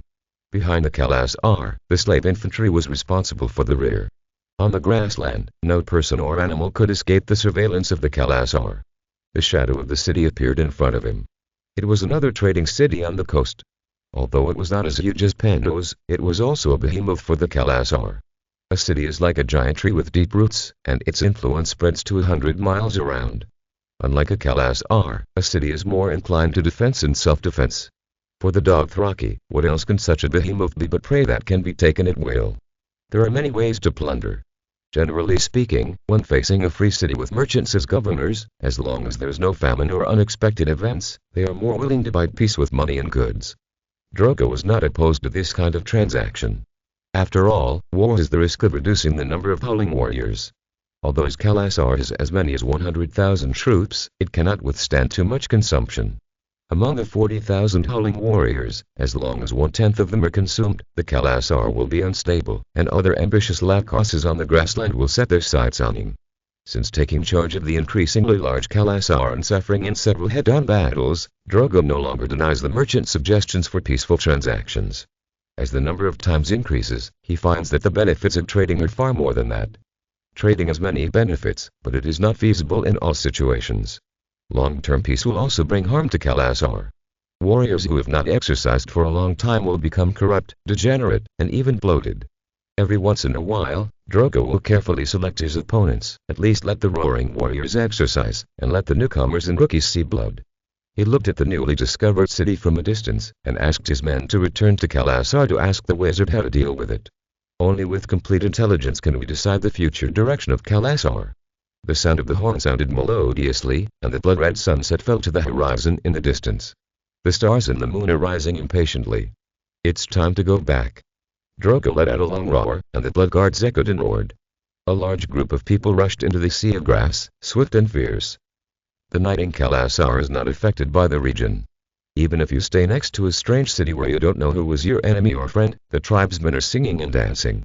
There are bonfires that soar to the sky and tempting barbecues, as well as entertainment programs beside the bonfires, warrior duels. Not every time someone dies, but generally speaking, it is unlucky to have no deaths for several days in a row. One of the Khal's tasks is to ensure that someone dies in a duel every once in a while. The most important thing is not the death, but to keep the warriors brave. Drogo knows this well. On beautiful and pleasant nights, or after too long of peace, he will provoke the warriors to spontaneously duel in front of the campfire. The winner will receive gifts and the Khal's praise, and the dead will lose everything. Those who are lucky enough to survive will lose their braids as a sign of humiliation. Similar bonfire gatherings will be held every night. Drogo invites the bravest warriors of the tribe and the rising stars. Everyone builds relationships through laughter and eating together. He observes duels and even participates in them himself. He builds prestige and maintains his bravery through killing. When the stars and the moon rise to the middle of the sky, the earth returns to silence, and the tribesmen feel tired. He will go to Khaleesi's tent. Whenever he saw the silver hair and purple eyes, the first person he thought of was a man, Khaleesi's brother, a mysterious and powerful man. Since he became an adult, he has never failed, except to be defeated by her brother. Although it was a secret defeat, the powerful dragon descendant did not want to publicize the glory of defeating Drogo. But for him, the defeat was still an indelible haze. Some time ago, when doing the daily work of the couple, Drogo used brute force. He gained psychological balance from Khaleesi's screams. When the two fell asleep in each other's arms, he felt his wife's sadness. The pain in her body was transmitted to him in a trembling way. He felt guilty, and this emotion that rarely appeared in the Dothraki made him confused. It took Drogo nearly a month to understand that this confusion came from infatuation. Just when he was considering whether to give his newlywed wife some compensation to make up for the mistakes caused by his cowardice, he was surprised to find that Khaleesi actually began to enjoy such a life. The screams were no longer just pain and roars, but also with a hint of pleasure. Sure enough, he is a descendant of the dragon. My son is her blood and will be stronger than that man. Drogo muttered to himself. Khaleesi turned her head in confusion and he smiled at her. Khaleesi seemed to be frightened by his unusual smile and lowered her head. Drogo was in a good mood. He laughed and comforted his beloved Khaleesi in the most gentle way. He was determined to meet her requirements as much as possible. When he thought of his future son, who would have the beauty and powerful strength of her brother, the boiling in his heart could not be calmed for a long time. The dawn of the morning had just illuminated the horizon, and the shrill alarm horn sounded. Drogo jumped up from the straw mat. The fragrance of Khaleesi lingered in his nose. He was in high spirits, as if he had absorbed unparalleled strength from the descendant of the dragon. Drogo jumped on his horse, and the Bloodgate Guard had assembled. Respected Khal, the governor of the Free City has killed our messenger. Their soldiers are huddled together like sheep. The huge hag reported. His scimitar was already unsheathed, his eyes were red, and his tongue kept licking his lips. This man was thirsty for blood. Since the cowardly sheep intend to challenge the authority of the horse. Drogo bowed, his momentum suddenly rising, and the blood guards were busy controlling the panicked horses. He was very satisfied with this result. Khal must be the strongest and most authoritative person in Khalasar. Let the sheep decorate their walls with their own blood. The blood guards roared. Drogo gave a look, and a knight left to greet the other warriors of Khalasar. There was no need to arrange tactics in advance. The formation of Khalasar and the way to adopt different enemies were all the best results obtained after bloody battles. Khal only needed to lead the warriors to attack. Drogo led the blood guards to gallop up a gentle slope. He saw a huge army of mercenaries and city guards in front of the Free City. The Free City was not like the kingdom on the other side of the bay. They did not have tall castles or strong walls. Soldiers lined up barbed chivalry frieze on both sides and in front of the formation. A few mounted war supervisors shuttled back and forth between the squares of soldiers to boost morale. A smile appeared on Drogo's face. The merchants in the Free City might be good at doing business and bargaining, but when it came to fighting, they were no better than sheep. Every battle with the Free City was like this. Did they really think that the roaring warriors would charge at the chivalry frieze regardless of casualties? The sound of horns and sharp whips came one after another. He turned slightly to the side, and the corner of his eye caught a glimpse of the huge cavalry. The number of horses far exceeded the number of real warriors, making the formation on the other side of the gentle slope extremely large and magnificent. There were 40,000 howling warriors, 10,000 of whom were left to guard the two wings of Khalasar. The remaining 30,000, plus one man with 2 or even 3 horses, spread across the grassland, with a momentum at 100,000 warriors. This was also the reason why it was rumored that Drogo had 100,000 howling warriors. He showed a cruel smile. His long roar overwhelmed the horn and the sharp whip. The roar spread all the way across the gentle slope, causing the city guards who could not see the true strength of Khalasar to panic. Drogo and his blood guards were the first to cross the ridge and rush down the gentle slope. The direction of their attack was not the front of the city guards, but the side and rear of the huge defensive formation. A metropolis without a wall to block it was like an undefended girl, waiting to be ravaged by wild beasts. Chapter 16 Myrcella Baratheon. Myrcella sneaked out of the room while the sector turned around. A small adventure has its price, but being locked up in the room by the septa for a whole day is worth it in order to see the heroic Rob. She learned from the fat boy Tommen that the boys were competing in the parade ground. Poor Tommen had to go down and face the Stark children. She was a gentle and kind person, so she prayed to the Seven Gods for her younger brother in her heart, hoping that he would not be hurt too badly by the Starks. As for why she didn't pray that the Starks would lose, it was because she believed that no one could beat the first family in the north in brute force. Just looking at Rob's solid figure and bulging muscles, you can feel the explosive power contained in his body. If he competed with Joffrey, she didn't think her weak and arrogant brother would have any chance. Excuse me, you lost. The castle is really too big, much bigger than the Red Keep. Following the sound coming from the parade ground, she found that she was actually lost. Unlike the Red Keep, everything here is dark and gives people a heavy feeling. She doesn't like it here. If it weren't for Rob's presence, the whole journey would be a complete tragedy. She is lost now. In this gloomy castle, fear suddenly grabbed her. There is no one else here. What if there are criminals? There are wolves howling in the distance. According to Rob, each of the Stark children is a wolf. Even Sansa, who looks virtuous, has a direwolf named Lady. Rob pointed out his own little wolf to her at the banquet yesterday, named Greywind. It was a beast with grey fur and fierce eyes. When Greywind stared at her, she felt like her blood froze. Myrcella didn't dare to tell Rob that she hated the little wolf, for fear that he would look down on her, but at this time, what if a wolf rushed out? She regretted her recklessness. In the gloomy castle, the paths forked and turned. She was in a dilemma and almost cried. "Ah, miss, you lost." Myrcella then realized that someone was talking to her. In front of her stood a nun, wrapped in an oversized nun's uniform, which made her look even shorter. Looking closely, the nun was too young and beautiful, with twinkling sapphire eyes that radiated heat and brilliance in the gloomy castle. Yes, my good nun, please help me lead the way, I'm lost." The nun tilted her head with a puzzled look on her face. Doesn't she know me? Then Myrcella realized that this was inevitable. Winter City was so big that not everyone was qualified to see the royal guests. She was in a dilemma. As a princess, it was very shameful to run around without an entourage. If it was spread out, the royal family would lose face, and she didn't want to be punished more severely. If she was not allowed to leave the room for 2 or 3 days, it would be so hard. The nun hummed in confusion. "This is the inner house of the castle, where are you going? Why don't you have anyone to escort you?" It's over. The nun must have discovered her identity. Tears welled up in her eyes. If she was just embarrassed or punished to keep her eyes closed, it would be fine, but if it involves the royal family, her mother will definitely not let her go. Well, I'm not a suspicious person," Myrcella tried her best to explain, but found that her expression and posture made the other party more and more confused. She waved her hands with all her strength. "I'm really not a bad person, look at my clothes, and that, by the way, the badge of the crowned stag." "Ah, please forget about the badge." "Really, this badge is not mine." Myrcella was already incoherent.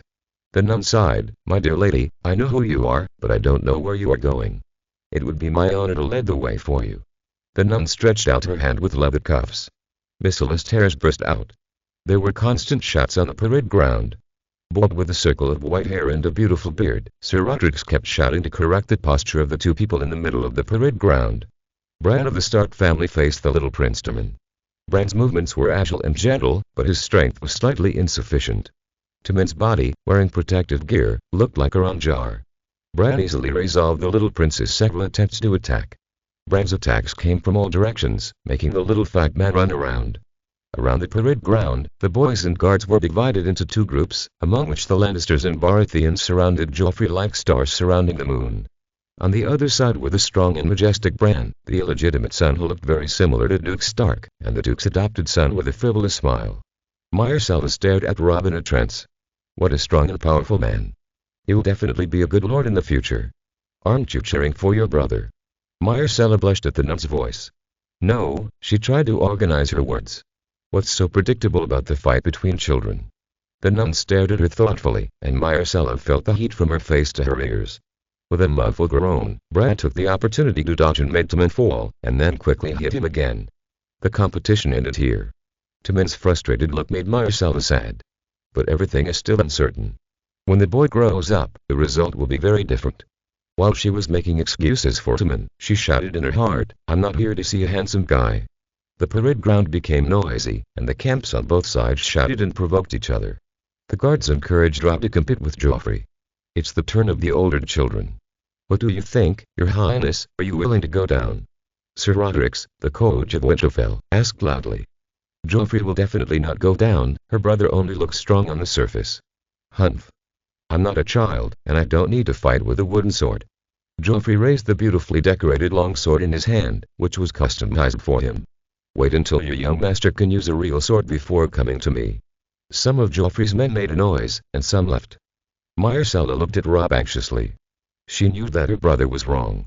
He was afraid to go on the field but still provoked. She hoped that Robb would not be too angry. "Give me a real sword," Robb shouted. Seeing his face full of anger, Myrcella felt very uncomfortable.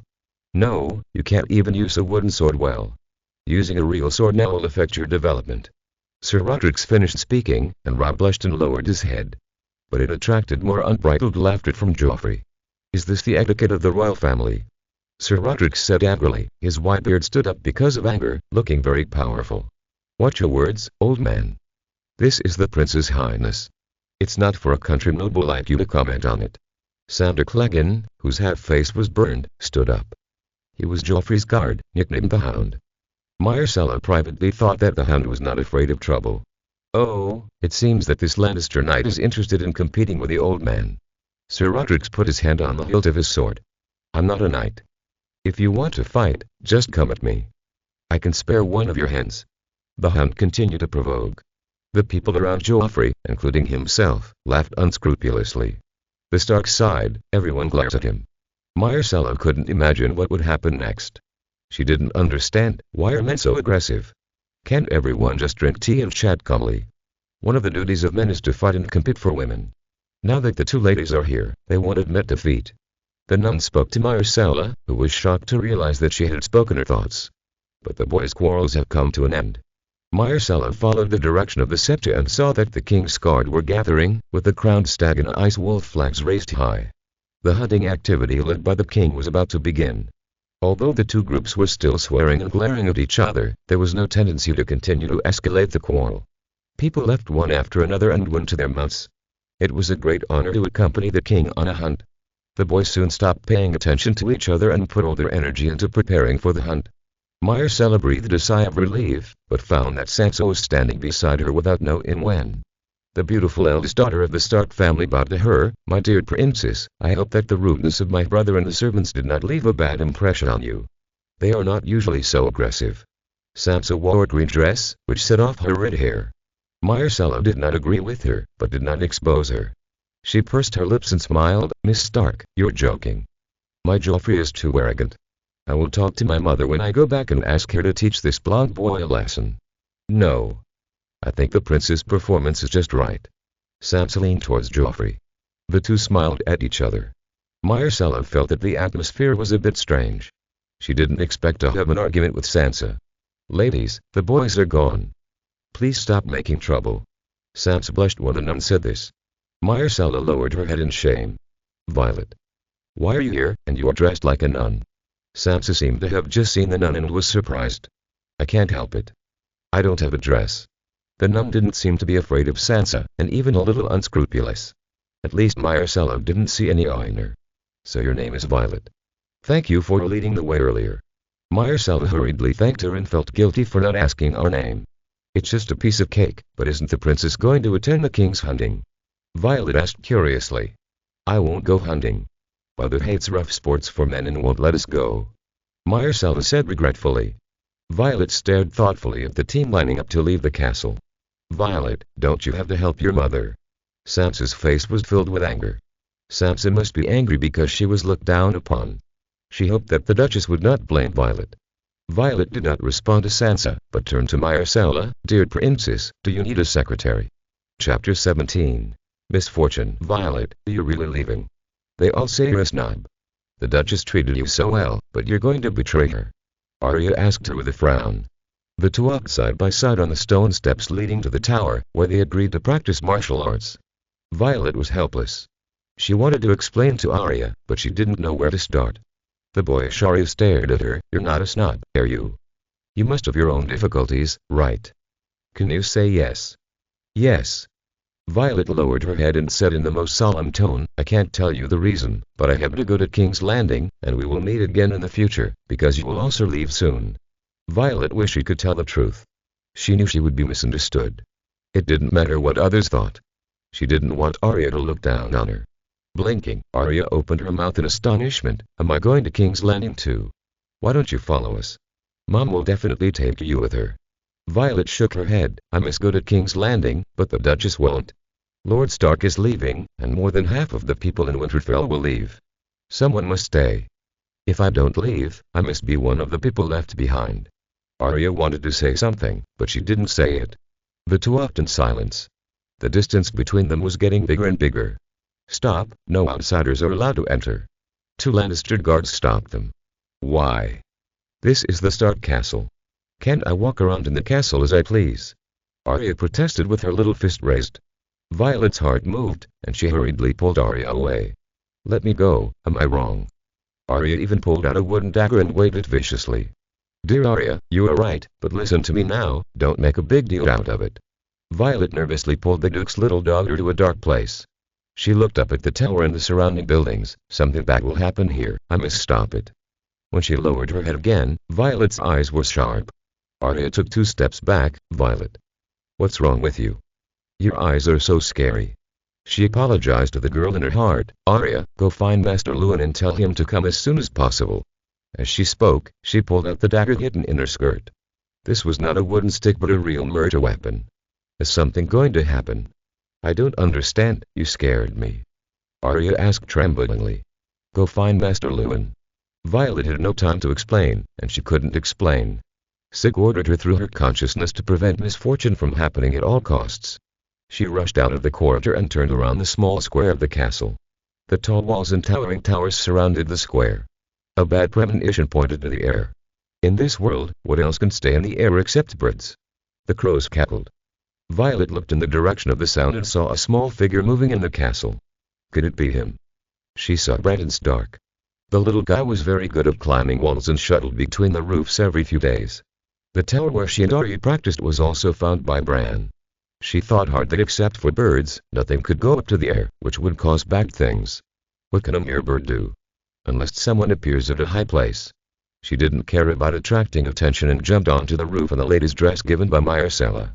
She had never shown her skills in Winterfell. People only thought that she could write well and was valued by the Duchess. Few people even knew that she had prosthetic limbs, not to mention that she suddenly jumped onto the roof and flew between the castle buildings like a bird. Violet used the gaps between the walls, as well as the roofs, arrow stacks, spires, etc. All possible places to move. She used the narrow fixed point as support and jumped with her strong physical fitness. In the eyes of the people around her, she was flying between the towers in a dress. Someone screamed. As more and more screams and shouts came, Violet knew that she was about to become famous. She couldn't guess what the follow-up would be. She might be questioned by the Duchess about her background, or even arrested for concealing her identity. She didn't care about that. The misfortune was about to happen. Bran, with his red hair and warm smile, was going to suffer. She didn't want to see him get into trouble, not to mention that Sig had ordered to do it at all costs. She had to prevent the tragedy from happening. Bran's destination was the abandoned tower. The Lannister guards couldn't stop him. She estimated the little guy's route. There were very few paths that his small body could use. With her ability, she could easily catch up with him. Myrcella gave her a beautiful dark blue and white dress, which matched her fair skin and brown hair. Jumping between the buildings, the people below were no longer screaming but exclaiming. Violet heard someone calling her. She couldn't respond in time because she saw Bran. His small body was falling from a tall tower. She rushed over but didn't meet him immediately. The bulge on the wall changed the direction of Bran's fall. She used all her strength to kick the arrow slit to speed up her fall, and finally caught Bran in midair. But the situation was still dangerous. There was no place to land safely. The shouts below all turned into screams. Unfortunately, no one could help her. Violet found the bulge on the wall and stepped on it desperately. The two of them jumped high, and the huge impact broke the bulge, and the stone fell with a roar. Her vision was spinning. She tried hard to control her posture. The trend of falling was too strong, and she had to find a way to reduce the impact. The top of the building appeared in front of her. Violet used the power of her left foot to turn the two of them violently and smashed them from the top of the slope into the house. She lost consciousness in the roar. There was a commotion all around her. She heard people cursing and screaming. "Ungrateful bitch, I'll make her pay with blood." That was the voice of the Duchess. Her voice was full of anger. She jumped to save Bran. Why didn't she believe me? Arya cried and shouted. Violet was too tired. She just wanted to sleep. "Please, save my heart." What happened? Did the trapeze go out of control? Poor thing. This was the voice of the Queen. "Violet, wake up." Princess Myrcella begged in a sobbing voice. Violet wanted to thank her, but her body was in pain everywhere, and she didn't stop her command. The morning light was dazzling, and Violet woke up. She was bandaged. Moved her limbs, especially the prosthesis. She was relieved when her important organs were intact. "You'll be fine. I worked on my hands and feet, and you'll be well soon. Let's meet on King's Landing." Sig's message came to her mind. She sat up with a stinging pain and found that her body was more injured than she thought. Maybe ordinary people would have died long ago. To prevent the tragedy, there is a price to pay. "She's awake. She's awake." The maid screamed and dropped the copper basin and ran out. Violet watched the maid's back and asked, "How should I explain this?" She was disappointed and her stomach growled. "I'm so hungry." Chapter 18 Inquiry. King Robert sat in the middle, and the bigwigs of the royal family and the nobles of the north gathered. Violet put on her own dress and limped in the hall. People cast strange looks at her. The ladies whispered. She wondered if she should fight her way out if she was arrested or tortured. That was the last choice. Violet was determined not to do anything to hold Sigurd back. She blamed herself. If she was faster and jumped higher, she could take Bran to a safe place before he was seriously injured. It was too late to say anything now. Violet walked closer to King Robert. "Kneel down." A bearded knight shouted. She stared at the knight for a while before kneeling on one knee in front of Robert. "Sir Tran, you're very responsible." The king spat at the bearded knight, who lowered his head to avoid it. "Okay. Little girl, this is not a court, and I have no intention of judging you. Tell me, how did Bran fall down, and why did you dance between the towers? I don't think you have wings." "I treat you well, why do you treat Bran like that?" The Duchess scolded loudly, with tears in her tone. Robert frowned. "Ned, please comfort Catelyn. As far as I know, things are not what she thinks." Duke Eddard shook his head and pulled his wife away. She looked in the direction of the Stark family. They were all haggard and looked like they hadn't slept well for several days. In addition to Arya's kindness, everyone else met her gaze with confusion or anger. "I'm waiting for your answer," Robert said impatiently. Violet looked back at the king. He was tall and had an amazing waistline, like a beer barrel.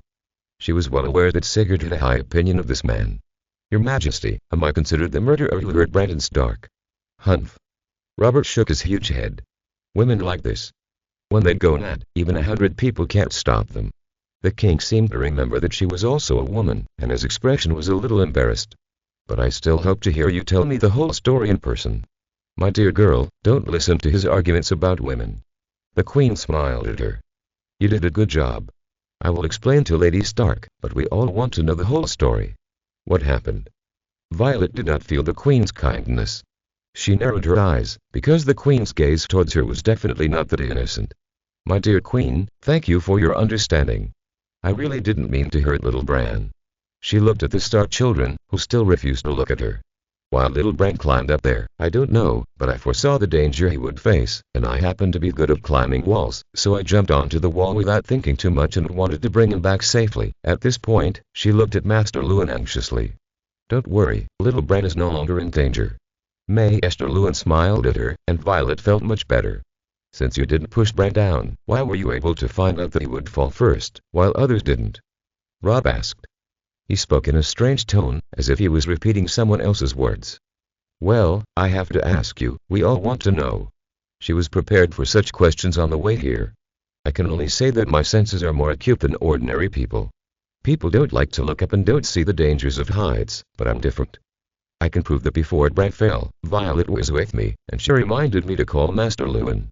Arya interrupted, gesticulating and trying her best to express herself. "Shut up, Arya, I'm asking for my mother." Robb said unhappily. Princess Myrcella stepped forward and took Violet's arm. The two looked at the Stark children together.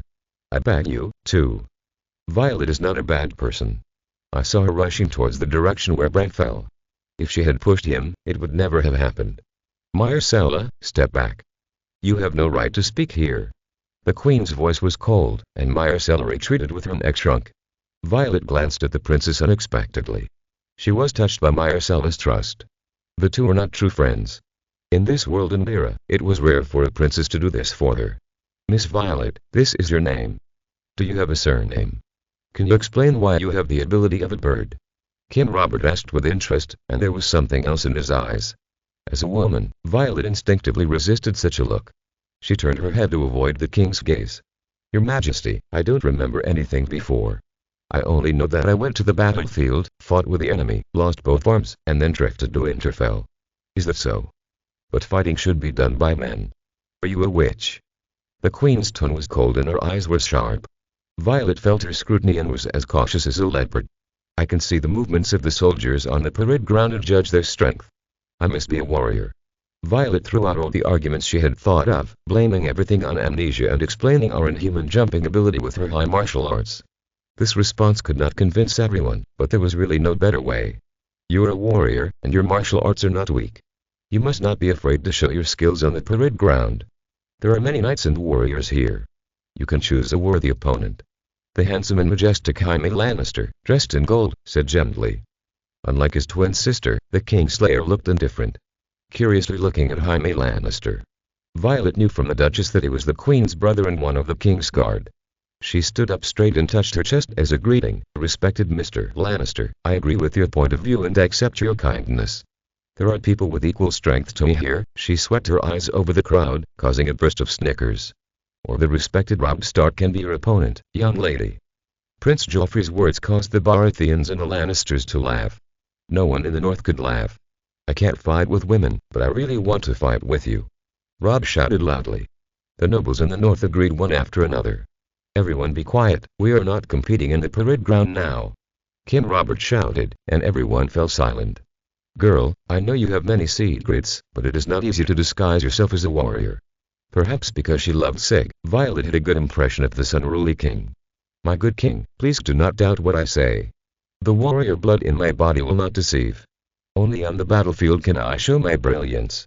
Violet's singing like words stunned everyone. Girl, you don't like me, do you? King Robert muttered. Please respect yourself. The queen's face was gloomy. Of course I like you, my brave king. Who in this country doesn't love you?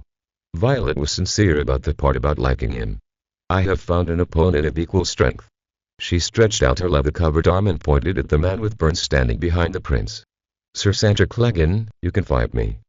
This time, it was not just the ordinary nobles who were moved, but also that king, queen, prince, princess and iron guards. Little girl, the Hound will tear you apart.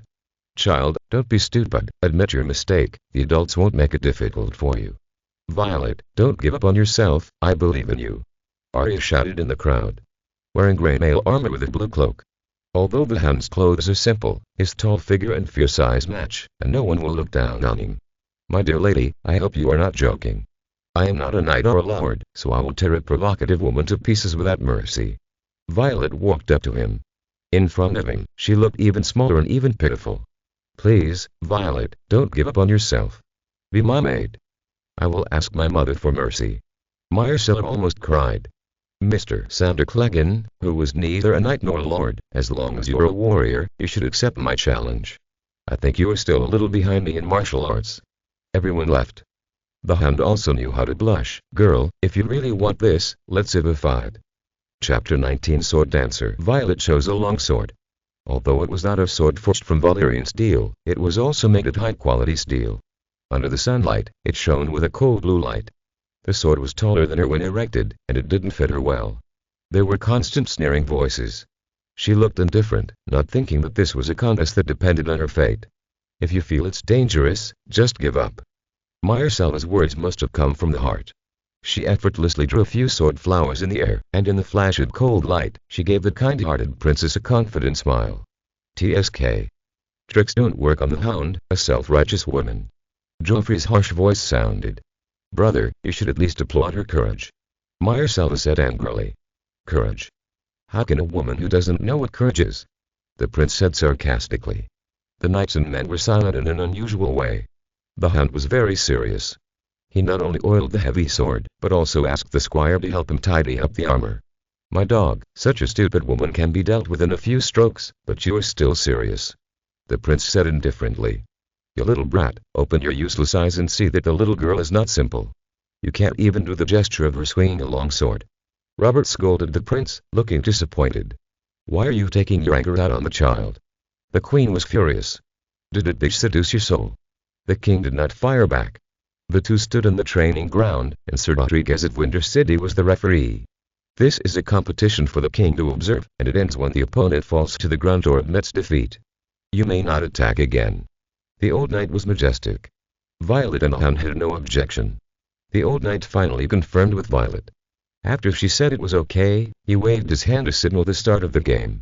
Violet moved forward like lightning, using her physical advantage to move left and right. The Hound showed a puzzled and solemn expression. He held the sword with both hands, pointing the strongest part of the armor towards her. The two passed each other, and the Hound swung his sword hard.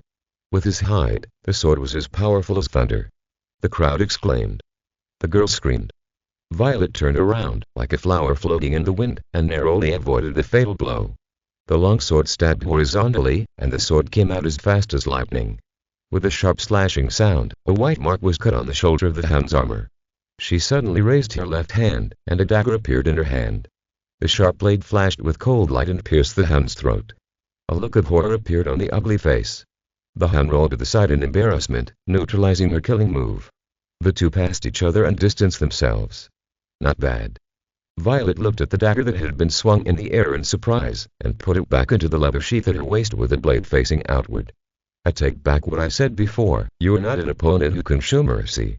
The Hound took a posture of going all out. His eyes turned blood red, and he was full of murderous intent. That's it. Lord Stark entered the competition. He turned to the king. Violet has proven that she is a warrior, there is no need to compete again. He bowed to Violet and said, I'm really sorry, you saved Bran, but I didn't express my gratitude in time.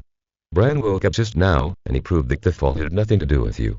On behalf of the Stark family, I thank you. Bran is awake.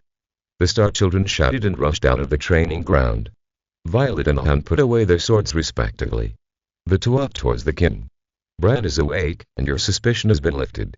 I also want to thank you here, not only for saving my brother's child, but also for teaching Joffrey a lesson. Robert asked Lord Stark for his opinion, and the two came to a certain conclusion. Robert solemnly drew his sword and motioned her to kneel on one knee. The long sword was placed on her shoulder, only a finger's distance away from her white neck. Violet, you have made great contributions in rescuing Brandon Stark, and you are a good friend of Myrcella Baratheon. Now I will appoint you as a knight, a sword dancer, and accompany Myrcella back to King's Landing. Long live the king. Myrcella hugged Violet under the girl's crisp voice. Robert Baratheon walked to the door. The Stark family gathered around the bed. Little Bran leaned against the bedrail with a pale face. He did not want to interrupt the intimate greetings between family members, and turned to Maester Luwin. Did he say how he fell? The whimpering of a wolf came from outside the window. For the sake of the seven gods, can't that wolf think of a way? He will definitely make the patient unable to sleep. The queen squeezed over.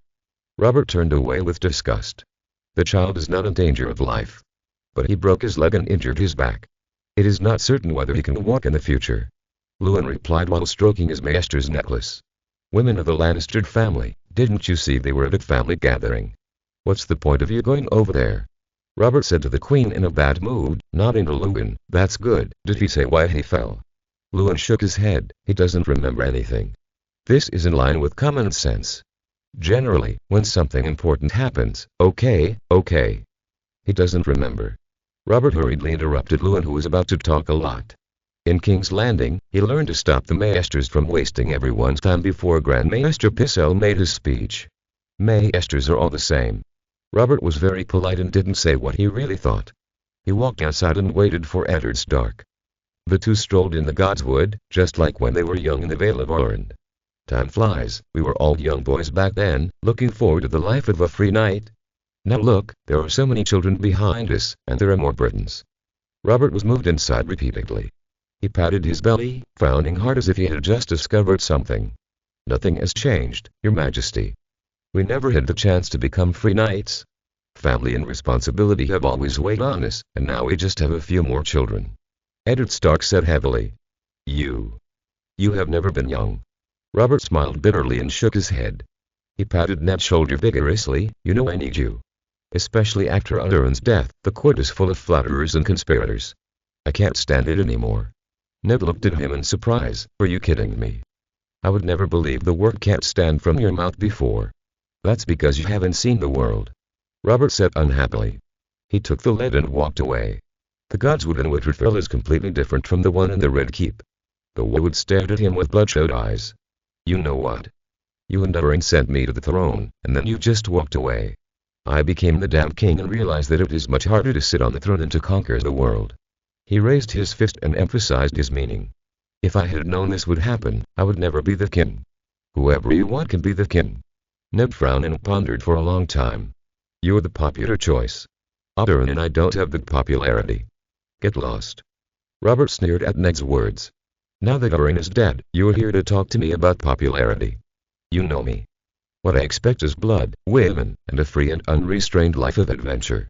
He looked up at the sky, and the distant dream seemed to have returned. "I really want to give up everything now, ride a horse with you, sling a long sword and wander around the world, live a life of blood every day, and find a woman in the field when I'm tired." Ned looked at him with pity. Robert knew that Ned understood him. Although the two had very different personalities, they were the best partners. It was like this in the Vale of Arryn, during the War of Usurpation, and it is still like this now. He shouldn't have left Ned in the north. If he was in King's Landing, perhaps the situation would not be like this. "I have traveled thousands of miles to this freezing place just to give you the badge of the Prime Minister."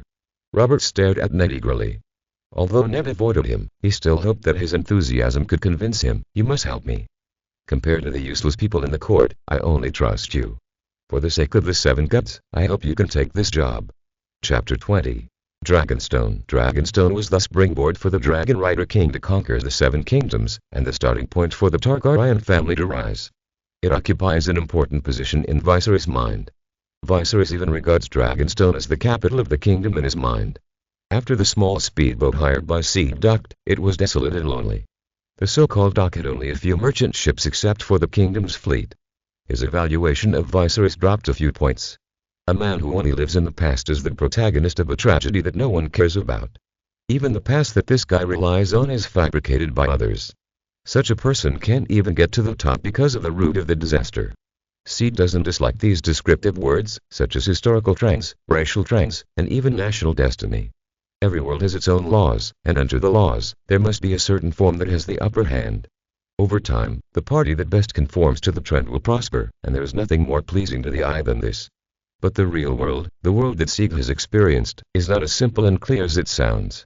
Things like big trends, the wheel of history, and even the fate of a clan do exist, but they are still affected by unexpected forces. It's like a plant that grows naturally, but has to be guided by humans to grow in a strange direction. These trends, which are full of malice and sometimes even in the form of mischief, ultimately led to closed cycles that imprison billions of creatures in the world. The gods are playing the role of mischief. They can just let the creatures develop, but they insist on intervening. Their bad behavior and absurd purpose are enough to deserve his middle finger. He came to Dragonstone in a great robe and was immediately surrounded by soldiers. This is the territory of Lord Stannis Baratheon. The Lord does not like unidentified outsiders. If you're a mercenary or a spy from a certain country, please leave obediently. We don't want to use force. If you really have something to do, you must also identify yourself. Unidentified people are not welcome here. The young man who looked like an officer said loudly, his hand on the hilt of the sword. Looking at the officers and soldiers from the hood. The three were dressed neatly. Leather armor, wrist guards and iron helmets. The officers carried swords, and the soldiers held short spears and were equipped with dagger-like short knives. They were cleaner and neater than the soldiers of the kingdom in other places. They already had the demeanor of professional soldiers. Stannis' military talent was higher than he thought. "I am here to find Lord Baratheon. My identity and whereabouts are extremely confidential. If I inform you here, it will inevitably be leaked." He hid his face in his hood and gently placed his hand on the hilt of his sword. His small action made the soldiers nervous. The two of them held their short spears tightly, with the tips of the spears pointed at his chest. The officer did not draw his sword, but narrowed his eyes. "Stranger, everyone must show their identity before entering, not to mention that you are going to see Lord Stannis." Or if you have something that shows your identity and a token on you, we can help you pass it on. Whether the Lord is willing to see you or order someone to chop off your head is up to him." Sigurd chuckled, and his smile was deliberately sinister. The young officer's face changed, and he was about to withdraw. Two soldiers thrust their spears into his chest. The three of them all showed a look of shock, because he followed the officer like a shadow, and passed by with a short spear. The short spear turned, and it seemed to him in slow motion. "Stop, or there will be a bloody hole in his neck." Sig turned sideways, allowing the soldiers to see the dagger in the officer's neck. "You will not get any good results by doing this. The Lord never compromises with guys like you." The officer's voice trembled, but he still threatened him. The soldiers looked at each other, and the situation was deadlocked. "I came to see Stannis Baratheon, and I don't want to fight with you. You don't want to die either." He warned them in a low voice, and the conflict had not yet attracted the attention of the people around him. "I have a good suggestion. You run to report to Stannis and tell him that the old friend on the other side of the narrow bay wants to talk to him. If he is willing, he will come. If not, I will pat my butt and leave, and no one will get hurt." The dagger slightly pierced the officer's neck, and the bloodline instantly extended to below the collar. "Sir, do you have a token for Lord Baratheon? If you just say old friend, he may not remember you." A soldier put down his short spear, his face full of doubt and vigilance. "Please don't embarrass us. The Lord is very strict in military discipline. You will hurt us like this. You're a smart man. I like to talk to smart people." Sig raised his hand and threw a ring. The ring reflected the sunlight in the air and fell into the soldier's hand in an arc. "Don't be greedy. This is not something you can own. If you are found to be on the black market, your head will be in danger." The soldier took the ring and ran away. Sig held a dagger and stood very close to the officer. Another soldier lowered his short spear and stared at him vigilantly. After a kneel, the horn sounded. Dust flew in the direction of the fortress in the shape of a dragon. "Stannis is here. My value is higher than you think," Sig said to the other two with a smile. Soon, following the riders holding the Baratheon crown and stag banner, dozens of knights wearing mail and helmets and nearly 100 free riders marched into the dock area. At the same time, the infantry stationed at the docks imposed martial law. Ordinary people, fishermen and merchants were driven away in fear. Sig released the officer, and the two joined the infantry stationed. The dock area was full of flags and hoods. There were fully armed knights and warriors everywhere. Facing the huge battle, Sig smiled and put down his hood, revealing his long silver hair and handsome face. He stood tall with a long sword on his waist. He looked calm and composed under the heavy siege, with the bearing of a king. The three riders rushed towards him without slowing down, until they were close at hand. The leading knight let the horse stand up, roaring, and looked down at him. Sig looked back at the other party. The leader was a tall man with a bald head, a wide chin and a thick black beard. "You Stannis Baratheon. You are the ugliest among the three of you brothers," he said loudly, with a cheerful and uninhibited attitude. "You bastard of a madman, you don't hide in the Dothraki grasslands, but come here to die." Stannis was not polite. He drew out his long sword, and there was a hint of cold light flashing on the blade. "If you kill me now, you will be the stupidest fool in the world." Sigurd paced leisurely in front of Stannis' warhorse. "Robert will hunt you down for treason because you colluded with the Targaryen family. The nobles who are still loyal to my family will regard you as a regicide and always want your head. Only your death can satisfy all parties." "Nonsense. I only see a madman talking nonsense here." The confidant around Stannis was about to explode, but was stopped. "Give me a reason not to kill you. Robert does not like me, but this is an internal matter of the Baratheon family. In our relationship with you, only one party can survive." Staring at Stannis, he found that his eyes were flickering, as if hesitating about something. "You did a stupid thing, that is, bringing a large group of people to see me. No matter how you explain, those sweet-talking guys around Robert will tell him that you met with the Targaryens on Dragonstone and conspired. No one will believe you." Stannis stopped his confidant with his eyes. "This has nothing to do with you. You must die here today." "Oh, really? If Viserys Targaryen died on Dragonstone, you would be charged with treason, and they would slander you for killing people. Robert would also think about why my sister and I were able to escape your pursuit. You won't have a chance to defend yourself. Robert always believes what he wants to believe, doesn't he?" Stannis was shaken, and his confidant was even more worried. Sig smiled brightly, even brilliantly. "No one died at the dock today. The so-called bastards of the previous dynasty were just a misunderstanding." His long hair turned from silver to black as he spoke. He put on his hood again. "There are only your old friends here, bringing you information from the Dothraki grasslands across the narrow sea. Everything is normal, there are no remnants. There was the sound of horse hooves, and a beautiful mare approached with a slender figure on her back. She was wearing a fiery red dress and her posture was graceful and elegant. Even if you only look at the vague shadow, you can imagine a lot. Ah. A witch. The people around you are easy to be misunderstood by others. What would the respected and great King Robert think if he knew that you train witches? Stannis' eyebrows jumped again and again. He knew that he had won the bet, at least he didn't have to work hard to fight his way out of Dragonstone. Chapter 21 Farewell. After Bran woke up, the Duke had no reason to delay. The king announced that Eddard Stark would serve as the king's hand and replace Lord Jon Arryn to assist him in managing the Seven Kingdoms. Winter City was immersed in the sadness of parting. Violet witnessed the Northern Duke's family being divided into two of the princess's guard. A large number of capable vassals are about to go to King's Landing, and those who stay will gain new status. From the perspective of promotion, these are good things, especially for those who are ambitious. All over Winter City, there are feelings of parting and farewell wine parties. Violet received a request that Bran, who was recovering from his injuries, wanted to see her.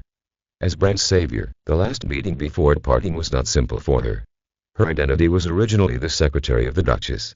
She turned to Princess Myrcella regardless of the Duchess's wishes and was considered an infamous person who betrayed her former master. As a result, she was treated coldly in Winter City.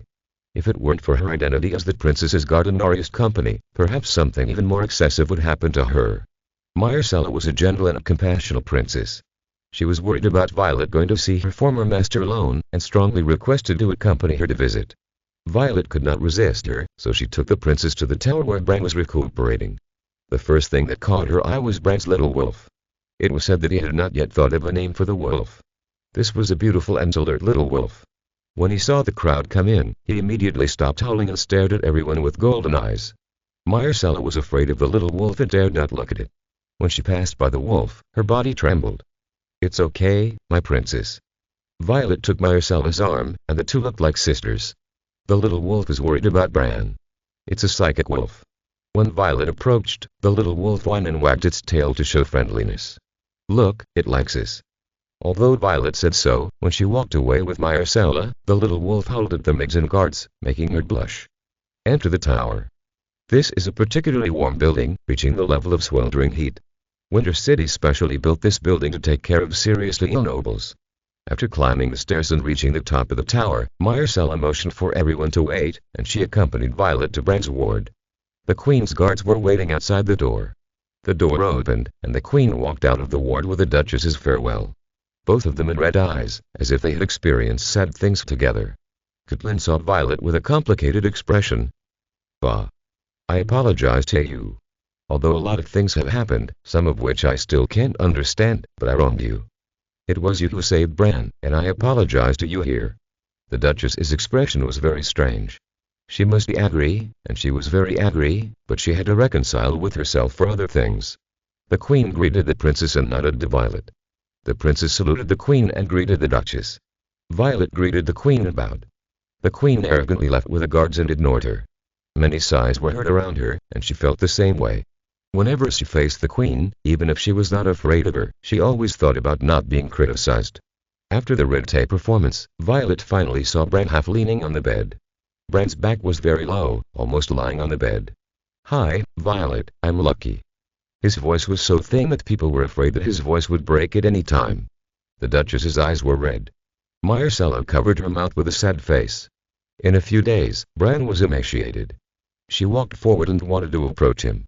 The Duchess walked closer quickly, as if to stop her, but for some reason she didn't really say anything to stop her.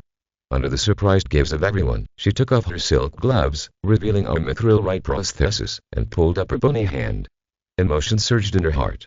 A few days ago, Bran was still a handsome and energetic boy with a pair of dexterous and beautiful hands.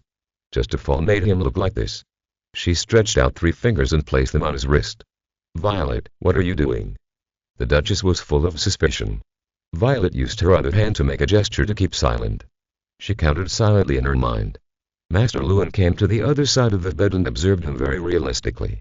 It was not until she finished taking the pulse that Master Luwin spoke. "This diagnosis and treatment method is only available in places beyond the narrow sea and farther away in the dog-throcky grasslands. I didn't expect you to have this ability." The Duchess and Myrcella were stunned. "Yeah, I only know a little bit, not proficient." Judging from the pulse, Bran's life is safe, but the injury below the waist is very serious. I'm afraid it depends on God's will for recovery. She ignored Master Lewin's surprised expression and stood up. Leaning over Bran, little Bran, don't worry, I know a man with absolutely excellent medical skills. I will bring him to see you when I have time. As long as he is away, there is still hope. Is this true? She turned back and met the Duchess's watery eyes. Lady Catelyn choked and couldn't speak for a while. Violet shrugged. That man is called Sick. He is my companion and has excellent medical skills. I will write to him and ask him to come here when he has the chance. Don't worry, Bran is my friend and I will do my best. The Duchess grabbed Violet's metal right hand and placed it in her palm. If you can heal Bran, you are always welcome in Winterfell. Thank you for doing so much for me. Bran whispered softly. In order to hear what he said, Violet had to put her ear close to him. I don't remember why I fell, but I know that at the most critical moment, you held me in your arms. I was really scared at the time, and you were my only support. Thank you. She nodded at him and gave him the warmest smile. She left the room with the princess, but saw Jon Snow wandering outside the ward. What's wrong, Jon? Are you here to say goodbye? Violet heard that the illegitimate child decided to join the Night's Watch at the Wall. She felt his helplessness, but illegitimate children were not recognized in law and morality, and no matter what happened to them, it would not be surprising. Just knowing that Bran is okay is enough. Thank you for saving my brother. Violet hugged him. I will definitely go to the place you go in the future. See you at the Wall. What? You're going to the Wall? Jon and Myrcella asked almost in unison. She nodded solemnly. Yes. Winter is coming. Leaving the ward, Violet said goodbye to Myrcella. She was going to prepare a horse for travel. As a guard, she could not ride in the Wold House, so it was important to prepare a horse that could travel in the cold north. As a reward from the king, she received a war horse and a small piece of the Baratheon family's fiefdom. It is said that her territory is on the border of Winterfell. But now in Winter City, there is no way to cash in these things, and she must find a way herself. She did not intend to let Princess Myrcella come forward, always feeling that it was a deception to let the princess who was at the end of the world ask about this matter. Her original intention was to go to the stables and borrow a camel from the stable manager. On the way, she met the dwarf of the Lannister family, who was known as the Little Devil. The dwarf slapped Prince Joffrey, his nephew, in the face and taught him a lesson. The imp demanded that the prince be polite and visit Bran to express his regrets. The prince will never forget this. The Hound glanced at Violet and turned to warn the imp. That's what I want him to remember. The dwarf was not afraid and did not take the Hound's warning to heart. Why did you do this? She approached the imp. This is an interesting guy. If you get to know him, you will find that he is much more interesting than the rumors. You know that even if you scold him once, it won't change the prince's cold and mean nature. You still want to take the risk of beating him. Aren't you afraid of being retaliated in the future? The Little Devil stared at her with his big and small eyes. What a bold argument. You actually criticized Joffrey for being mean and ungrateful. Aren't you afraid that someone will report it to the queen? The Little Devil's appearance is really not cute. He is a dwarf with short and deformed legs, a disproportionately large head, a protruding forehead, 2 black and 1 green eyes, a long straight hair that is almost golden white, and a brown and golden beard on his chin. This appearance gives people a disgusting feeling, but his humorous conversation and unexpected actions are amazing. I thought you would say to report it to the king. Violet responded provocatively. If you're listening to this novel on a channel other than Fanfic World, it means they downloaded and uploaded it without effort. We cordially invite you to visit our channel, Mundo Fanfic Novellas. There you'll find the original version of this story and you can explore many other novels of various genres. We're waiting for you to immerse yourself in a world of incredible novels.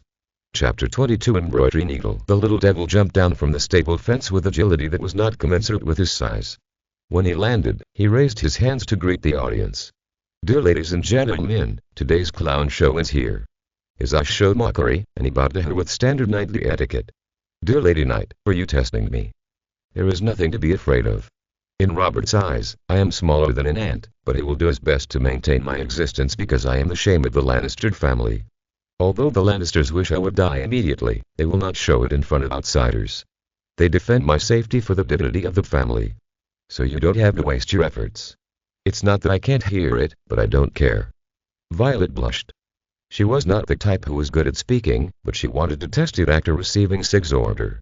I am really sorry if I offended you. I regret my outspokenness. She put her hand on her chest and gently held the emerald brooch. The Little Devil glanced at the brooch with ulterior motives. What a beautiful gem. Even if the stone is worthless, its beauty alone is worth it. The little devil approached, and she stepped back. You didn't say those words just now. Someone asked you to tell me to test my reaction, right? Her forehead was covered with sweat. Coming to this world, it was the first time she felt fear. The guy in front of her was not good looking, but he was able to detect Sig's existence. Could he be a real devil? Humph. I was right. Perhaps seeing her fear, the little devil took 2 steps back, and his expression was not so aggressive. I still have to tell you the answer. The queen is not only power-hungry, but also narrow-minded. Compared with this aspect, our King Robert can be said to be a wise king for all ages. She felt the little devil's gaze. He was looking at her. You're the person with the most frequently changing temperament I have ever seen. Before she could understand what the little devil meant, she lost control of her body. The familiar feeling filled her whole body. Sig was coming. Sig looked round with Violet's eyes. As expected of a giant and thought, you were seen through the first contact. He walked towards the little devil and observed with a scrutinizing look. This time it was the little devil's turn to feel uncomfortable. The gods are unfair and sometimes bastards, but they can't be said to be useless. At least they give people like you generous compensation. Oh, you look envious. How about we exchange? You get my intelligence and I get your body.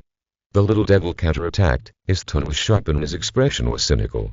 Sig shook his head with her body. If you knew who I was, you would definitely not want to exchange with me. Besides, how do you know I'm not smarter than you? The little devil shook his head slightly in confusion. He looked at Violet again. You are really not the woman just now. Is this magic or some kind of performance? I'll tell you later. Dwarf, try to live, don't die. She fell from a height and then regained control of her body. She shook her head hard, feeling the sense of control over her body. Mr. Lannister, I still need to get a horse. We'll talk later. She fled from the little devil. A large team of more than 500 people, including the new Prime Minister's team and the King's entourage, set out from Winterfell. Along the way, the King and Duke Stark traveled together, either riding horses or going out hunting. Looking at King Robert, he was really a cheerful and happy fat man. It was hard to associate him with the most fierce knight in the 7 kingdoms in the legend. Myrcella was influenced by her and was more willing to go out on horseback instead of staying in the wool house all day. Little Prince Tommen also came out to play from time to time. Through contact, Violet found that King Robert's 2 children had no similarities in character with Prince Joffrey. Joffrey's character was closer to his mother, beautiful, but sarcastic, and always looked at others with contempt. Although Myrcella and Tommen inherited their mother's beauty, they were lucky to have gentle and generous personalities. Especially Prince Tommen, who was innocent and naive, and the innocence in his character made people want to hold him tightly in their arms. On the second day of the return journey, she fell in love with the cute and clumsy little fat boy. The 3 of them were having a good time, and with Arya coming to make trouble from time to time, she rarely enjoyed a carefree life. One day, Arya found her mysteriously, dragged her to the depths of the jungle, and then pulled out the embroidery needle, a sharpened rapier. Wow, where did this come from? It's not a toy. Violet easily took the embroidery needle from Arya and looked at it carefully. This is a miniature rapier tailored for the little girl, but it is still very lethal. If she uses this rapier, it can threaten most of the humans in this world. Give it back to me. Are you a devil? I have tried so hard, but I still can't beat you. Arya raised her little fist, looking indignant. So you are here. It's hard to find you. Myrcella and Tommen came. Because they often go out, the 2 changed out of royal clothes that are not suitable for sports and put on tight riding clothes. Myrcella is heroic and Tommen is still cute. Hide it quickly. Arya rushed over and tried to take back the embroidery needle, but Arya dodged it. She was about to cry. What is it? My good Arya, good things should be shared by everyone. Myrcella stared at the rapier in Violet's hand with white eyes. 7 gods, is this a real sword? Lord Stark is so bold to give a real sword to such a young child. What do you mean such a young child? I'm grown up. Arya lowered her head in frustration. Please, don't tell anyone, otherwise my dad will definitely confiscate the embroidery needle. Embroidery needle. Is that the name of the sword? So cruel, I want one too. Joffrey has a long sword called Lion's Tooth. Tommen ran over and wanted to see what it was, but was blocked by Violet. This is a real sword. In terms of lethality, it is much more terrifying than Joffrey's Lion's Tooth. You can't touch it for now, and you can't even look at it until you have enough strength. Violet was like a coach, with a majestic tone and sharp eyes. The fat boy lowered his head in shame. You said that the lethality of the embroidery needle is stronger than that of the longsword. Arya asked eagerly. The embroidery needle is a rapier used for assassination. Its tip is sharp. If used properly, it can cause deeper wounds than slashing, and its lethality to people is far higher than that of an ordinary longsword. The children hummed, not quite understanding. Arya, I'll give you the embroidery needle back, but you can't use it until you learn real swordsmanship. She pulled out the leather sheath from Arya's waist, inserted the embroidery needle into it, and then solemnly returned it to the little girl. Who have you practiced with these 2 days? Is it the butcher's apprentice? Yes, he is my friend. Arya nodded in acknowledgement. She hesitated. Don't practice by yourself in the future. Let me teach you. The use of the rapier is different from that of an ordinary longsword. It requires more agility and precise control. Before she finished speaking, Arya had already jumped up with joy, laughing and shouting. Myrcella and Timon were infected and laughed and shouted with joy. For several days afterwards, Violet's swordsmanship teaching could not be implemented. The team passed through a dangerous area called the Neck. In addition to the rugged King's Road and the guardhouse guarding the road, most of the surrounding area was rotten leaf forest and irregularly distributed swamps. The climate also became sultry. The children's attention shifted to the strange creatures that appeared in the swamp. Arya got dirty all day and had scars all over her body. The queen strictly ordered the prince and princess to stay in the wood house, regardless of the children's wishes, and even Violet's guards were worried. Stark's illegitimate son, the little devil, left the team from here under the leadership of Benjen Stark and headed for the wall. The bastard volunteered to join the Night's Watch, which was said to be the best place for a man like him. The little devil was going to travel. In his own words, he wanted to stand on the top of the wall and peep towards the end of the world. Violet told him that the wall was not the end of the world. He nodded without comment. You are really not simple. Then he waved goodbye to her. See you later. I hope to go to a farther place with you. Watching the team leave, she felt that the little devil was a good person, funny and humorous. Compared with the nobles around him, he did not have too many calculations and conspiracies, but he was smart enough to make people jealous. No wonder Sig was optimistic about him and said he was a giant of thought in the Seven Kingdoms. Chapter 23 Dothraki. After entering the Green Dothraki Sea, the khalasar's speed increased several times. The morale of the Howling Warriors also became high. Drogo was delighted to see that his people were eager to return to the city of the Horselords, where the Dashkullan would summon the oracle to announce the future of his and Khaleesi's children. After learning that Khaleesi was pregnant, he asked the khalasar to speed up and reach Dothraki before she gave birth. Dothraki Sea. The green waves made of grass were rippling and continuous. He shouted and rushed down the hillside with his blood riders. At night, the khalasar camped in the sea of grass. He ordered the warriors to strengthen their vigilance. Drogo's khalasar was huge, which discouraged most people with ulterior motives, but Drogo was worried and did not want to see any accidents. Khaleesi was lying on the carriage, pregnant with his child. If it was a boy, it was destined to be his heir. He did not participate in the bonfire feast, but asked his deputy to take his place. The warriors complained about this, but he believed that his prestige was enough to deter all dissatisfaction. He arrived at Khaleesi's cause early. There was smoke from cooking here, and Khaleesi's tribesmen immediately prepared food and comfortable straw mats for their masters. His arrival attracted the attention of the tribesmen. As soon as he approached Khaz, someone rode to inform Khaleesi. The tribesmen along the way made way for him. Khaleesi's bulging belly was very obvious, and she needed to support her waist with her hands when she moved. My son and my stars. She called him in a singing voice. After a few months, he was able to communicate with her. Her intelligence touched him. The child kicked my belly again. What a bad-tempered little guy. It must be a boy. How do you know? He maintained his majesty with calmness and sharpness. Fear appeared in the eyes of Khaleesi's servants and even the blood guards, and he was very satisfied with the result. But his Khaleesi was not afraid. She was no longer as awkward and weak as when they first met. I dreamed of a dragon. In the dragon's golden eyes, I saw the reflection of a child, a strong and beautiful boy, who will become a dragon. He will ride his horse and conquer all of Essos. Drogo corrected her. Khaleesi became unstoppable, but he thought of her incredibly strong brother. Although it was great for his son to ride a dragon and rule the vast world, he still hoped that the little guy would be more like a Dothraki, riding a horse. Well, my son and my stars, he will ride across Essos on horseback. Silver hair fluttered, and purple eyes blinked at him playfully. Westland and Zathorios will be known for his heroic figure riding a dragon. My moon and my stars, you are getting more and more stubborn. He sighed. Recently, he found himself becoming more and more obsessed with Khaleesi, and many times he couldn't bear to see her disappointed. No, it's not my stubbornness, but your son. Because of him, my whole body is bathed in flames. Drogo laughed loudly. He had never laughed so happily and unbridled. He came out of Khaleesi's tent at night. She wouldn't let him touch her. He understood. Everything was for the child. It is said that before his mother gave birth, she didn't let the girl's father touch her for half a year. The child will affect the mother. The boy who influenced Khaleesi must be a stubborn and strong boy. He met the foreign warrior head-on, the clumsy guy who always wore armor. He remembered that this man was one of Khaleesi's tribes, almost a bloodrunner. He was in a good mood and was even willing to nod to Khaleesi's blood riders. The guy named Jor bowed and saluted. His movements were clumsy and ugly. Drogo remembered the agreement.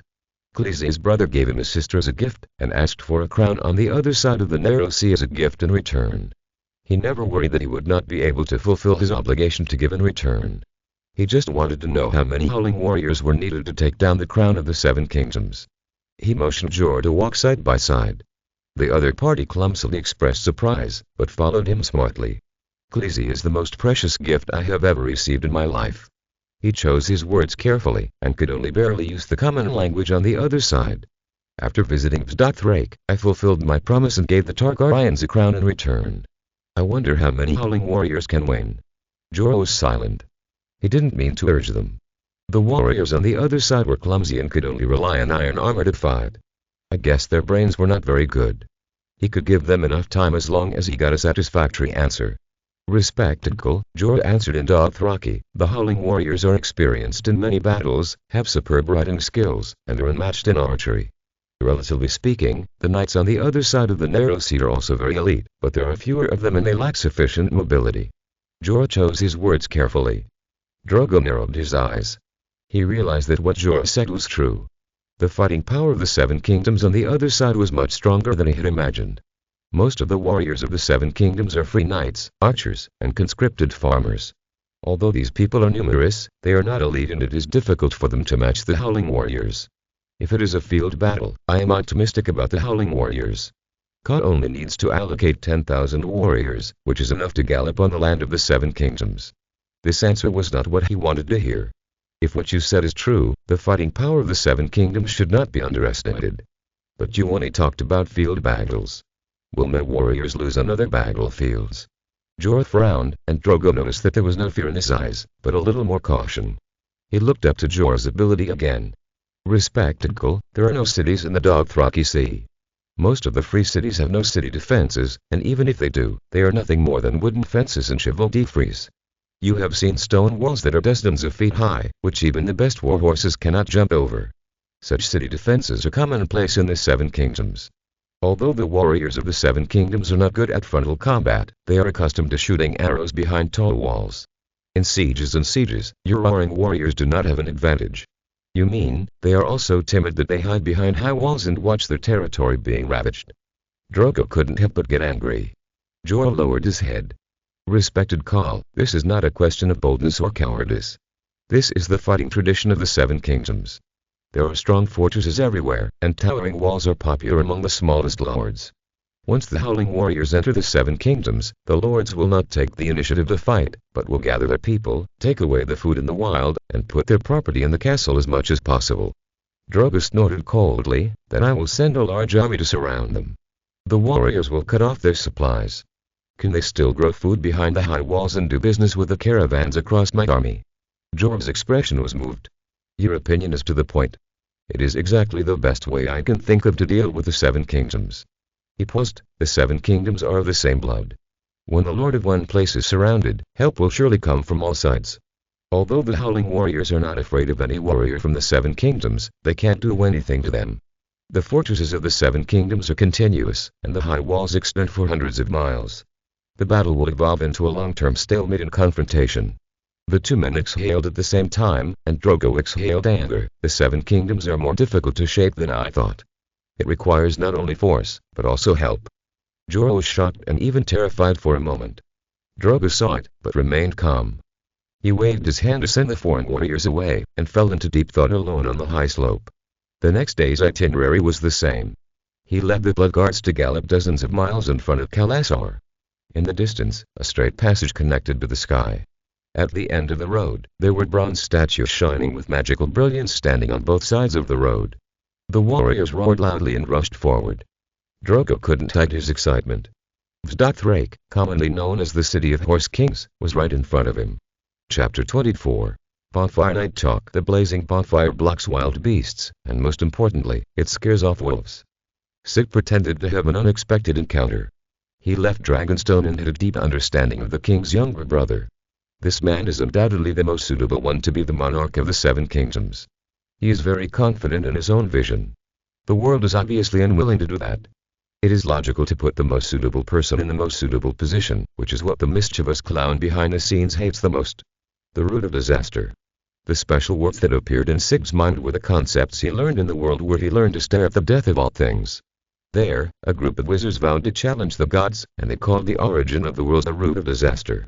What an appropriate description, he thought as he wrote closer. The mischievous clown, who makes all unreasonable and distorted things happen, is the root of all imbalances, and this is the root of disaster. Who is it? The sentry's vigilant voice sounded. In front of the bonfire, there were shadows. A black-clad warrior stood in front of his horse with a sword. The Night's Watch is neutral. As long as you don't want to use force, we welcome you to join us. The dirty and ugly black warrior had a cold look in his eyes, which was no less cold than the climate in the north. Yoren, we meet again. Sig threw the reins of his horse to the old Night's Watch in a familiar manner. He looked around and saw only a few people. It's not possible to go out to collect goods this time. Yoren's torch approached him and looked him up and down. It turned out to be you. I remember you left Castle Black. How come I met you again? Well, Commander Mormont promised me to use Castle Black as a base. I just came back from Dragonstone and was about to go back. Sig shuttled freely among the swords of the black men, sat by the campfire, and tore the chicken that had just been roasted. Well, the taste is not good enough. There are not enough spices and the fire is not strong enough. As he spoke, he took out a small bag from his body and sprinkled powder on the roasted chicken. The fragrance filled the air for a while. Oh, an uninvited guest, so bold. If I were you, I would be more cautious. You would be killed in the wilderness as a bandit, and your body would become the dinner of the shadow cats. No one would cry for you. The little devil teased in a mocking tone. The Night's Watch put away their swords at Yoren's signal, but the atmosphere around the campfire was still tense. The new recruits Yoren brought, including Jon Snow, looked at him with curiosity. Sigurd gave him a stern glance, and everyone else lowered their heads. Only the bastard of the Stark family looked back with a pale face. The commander can't give Castle Black to you. The Night's Watch is already very weak. We can't afford to lose Castle Black.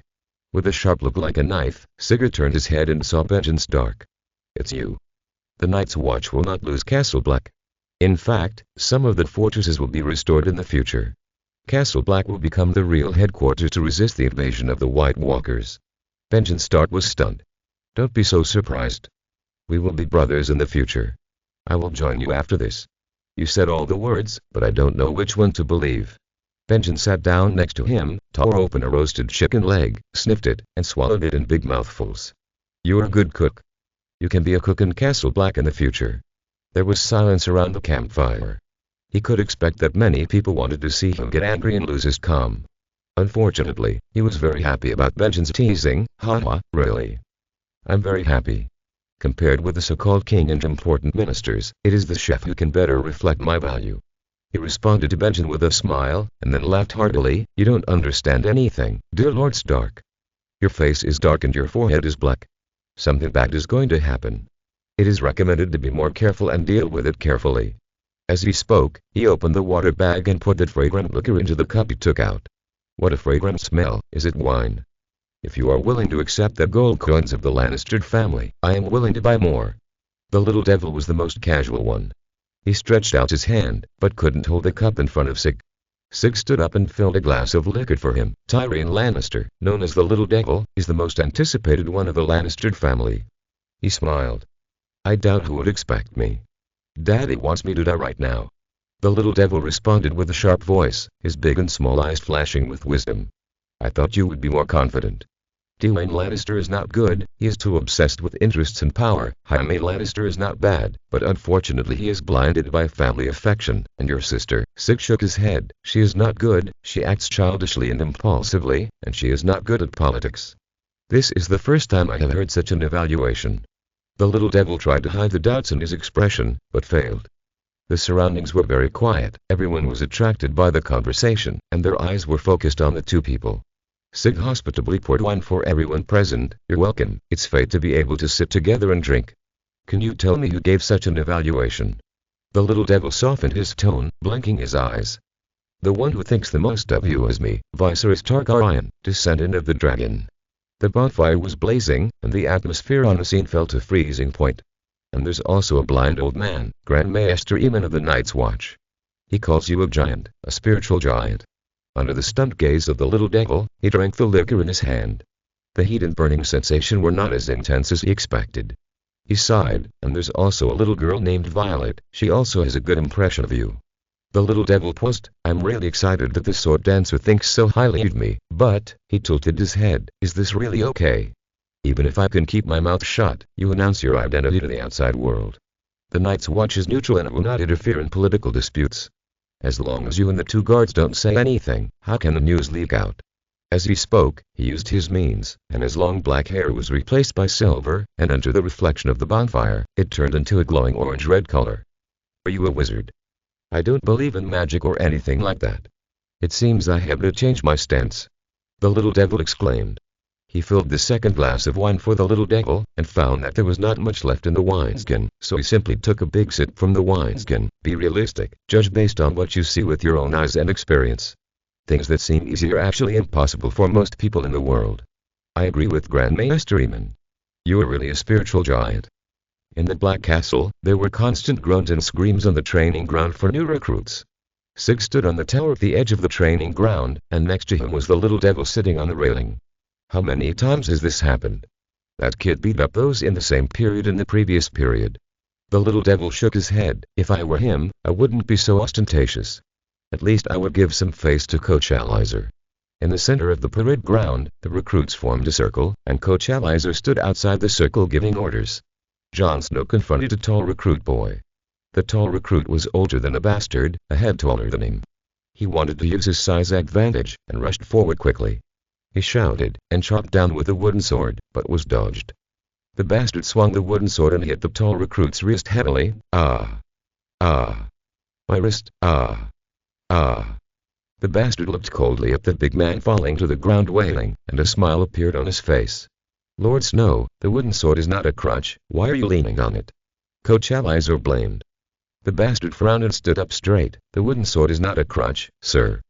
Tell me, why are you leaning on it? The coach was relentless. The two glared at each other. Gurgle, the bastard swallowed his saliva and said reluctantly, I'm too tired, sir, so, no matter what, you can't use the sword as a crutch. Coach Alizer glanced coldly at the big man on the ground. Someone help this waste to stand up. Lord Snow is tired today, let's continue tomorrow. Leaving a gust of cold wind, the coach strode away. Damn it, you broke my wrist. The big recruit said viciously, we'll see. The bastard turned around and disappeared at the door of the locker room. His figure was very lonely, with only the white wolf following closely. Chapter 25 No Fairness. Hey, where are you going? The little devil asked loudly on the guardrail of the tower. He leaned down and looked at Sig, who fell on the hard mud. Damn, are you a bird? You're fine after falling from such a high place. Sig, who jumped down the tower easily and was unharmed, waved at the little devil. I'll go check it out, in case the bastard of the Stark family is killed. The sun fell below the horizon, and the sky was covered with deep purple. There were sounds of fighting in the locker room for recruits. You dislocated my wrist, do you know how painful it is? The fist hit the flesh, and someone screamed in a muffled groan. You are not as skilled as others, it's fair to be beaten. The voice of the bastard replied. His voice was a little strange, as if something was covering his mouth. The sound of beating, things falling, and weapons falling. Sig was calculating the time to rush in. At this time, someone walked straight into the locker room. It was a big guy. This person was burly, but he only had one arm. He was full of muscles, giving people a strong sense of oppression. What are you doing, little brats? Whoever wants me to kick his ass can stay. The voice of the person who came was not loud, but with a deep accent. After a while, several recruits pushed each other out of the locker room. The one with the injured wrist, go to the Grand Maester first, don't end up with an arm broken like me. Sig flashed in and stopped Jon, who was about to leave. Don't take the bastard away. After entering the room, he saw clearly that the one-armed guy was a sturdy man with a wide and flat nose. He remembered seeing this person among the senior officers. Sir Donald Joy, what a coincidence. I'm not a knight, I'm a blacksmith. Donald said unhappily, you're here just now, right? Do you want to watch the show? Sig motioned the bastard to sit down, and took out 3 cups like a magic trick. I have good wine here, want a glass? The blacksmith licked his lips. He smiled and handed the cup over, and filled the cup with strong liquor. He handed the cup to the bastard in the same way, but only got a shake of the head in response. Take it, idiot. It's worth a drink just because you're still alive. Who knows if you'll have it tomorrow. The bastard was furious. He took up the whole glass of liquor and drank it all. Then he coughed violently. The 2 left. Jon Snow couldn't straighten up for a while. Cough cough, laugh as much as you want. I will become a ranger one day and make you look at me with new eyes. The bastard said viciously. I don't think so. If you keep rushing like that, it will be hard for you to live to the day you swore. Donald shook his head and raised his eyebrows to Sig. Sig understood and filled his glass with liquor. I don't know what you are so proud of. Why do you hurt your brothers without mercy? Do you know how painful it is to dislocate your wrist? Even the saints will be jealous of you. They are not as skilled as me. They can't beat me, so just admit defeat. Why blame me? Do you want to show mercy? The wildlings won't show mercy.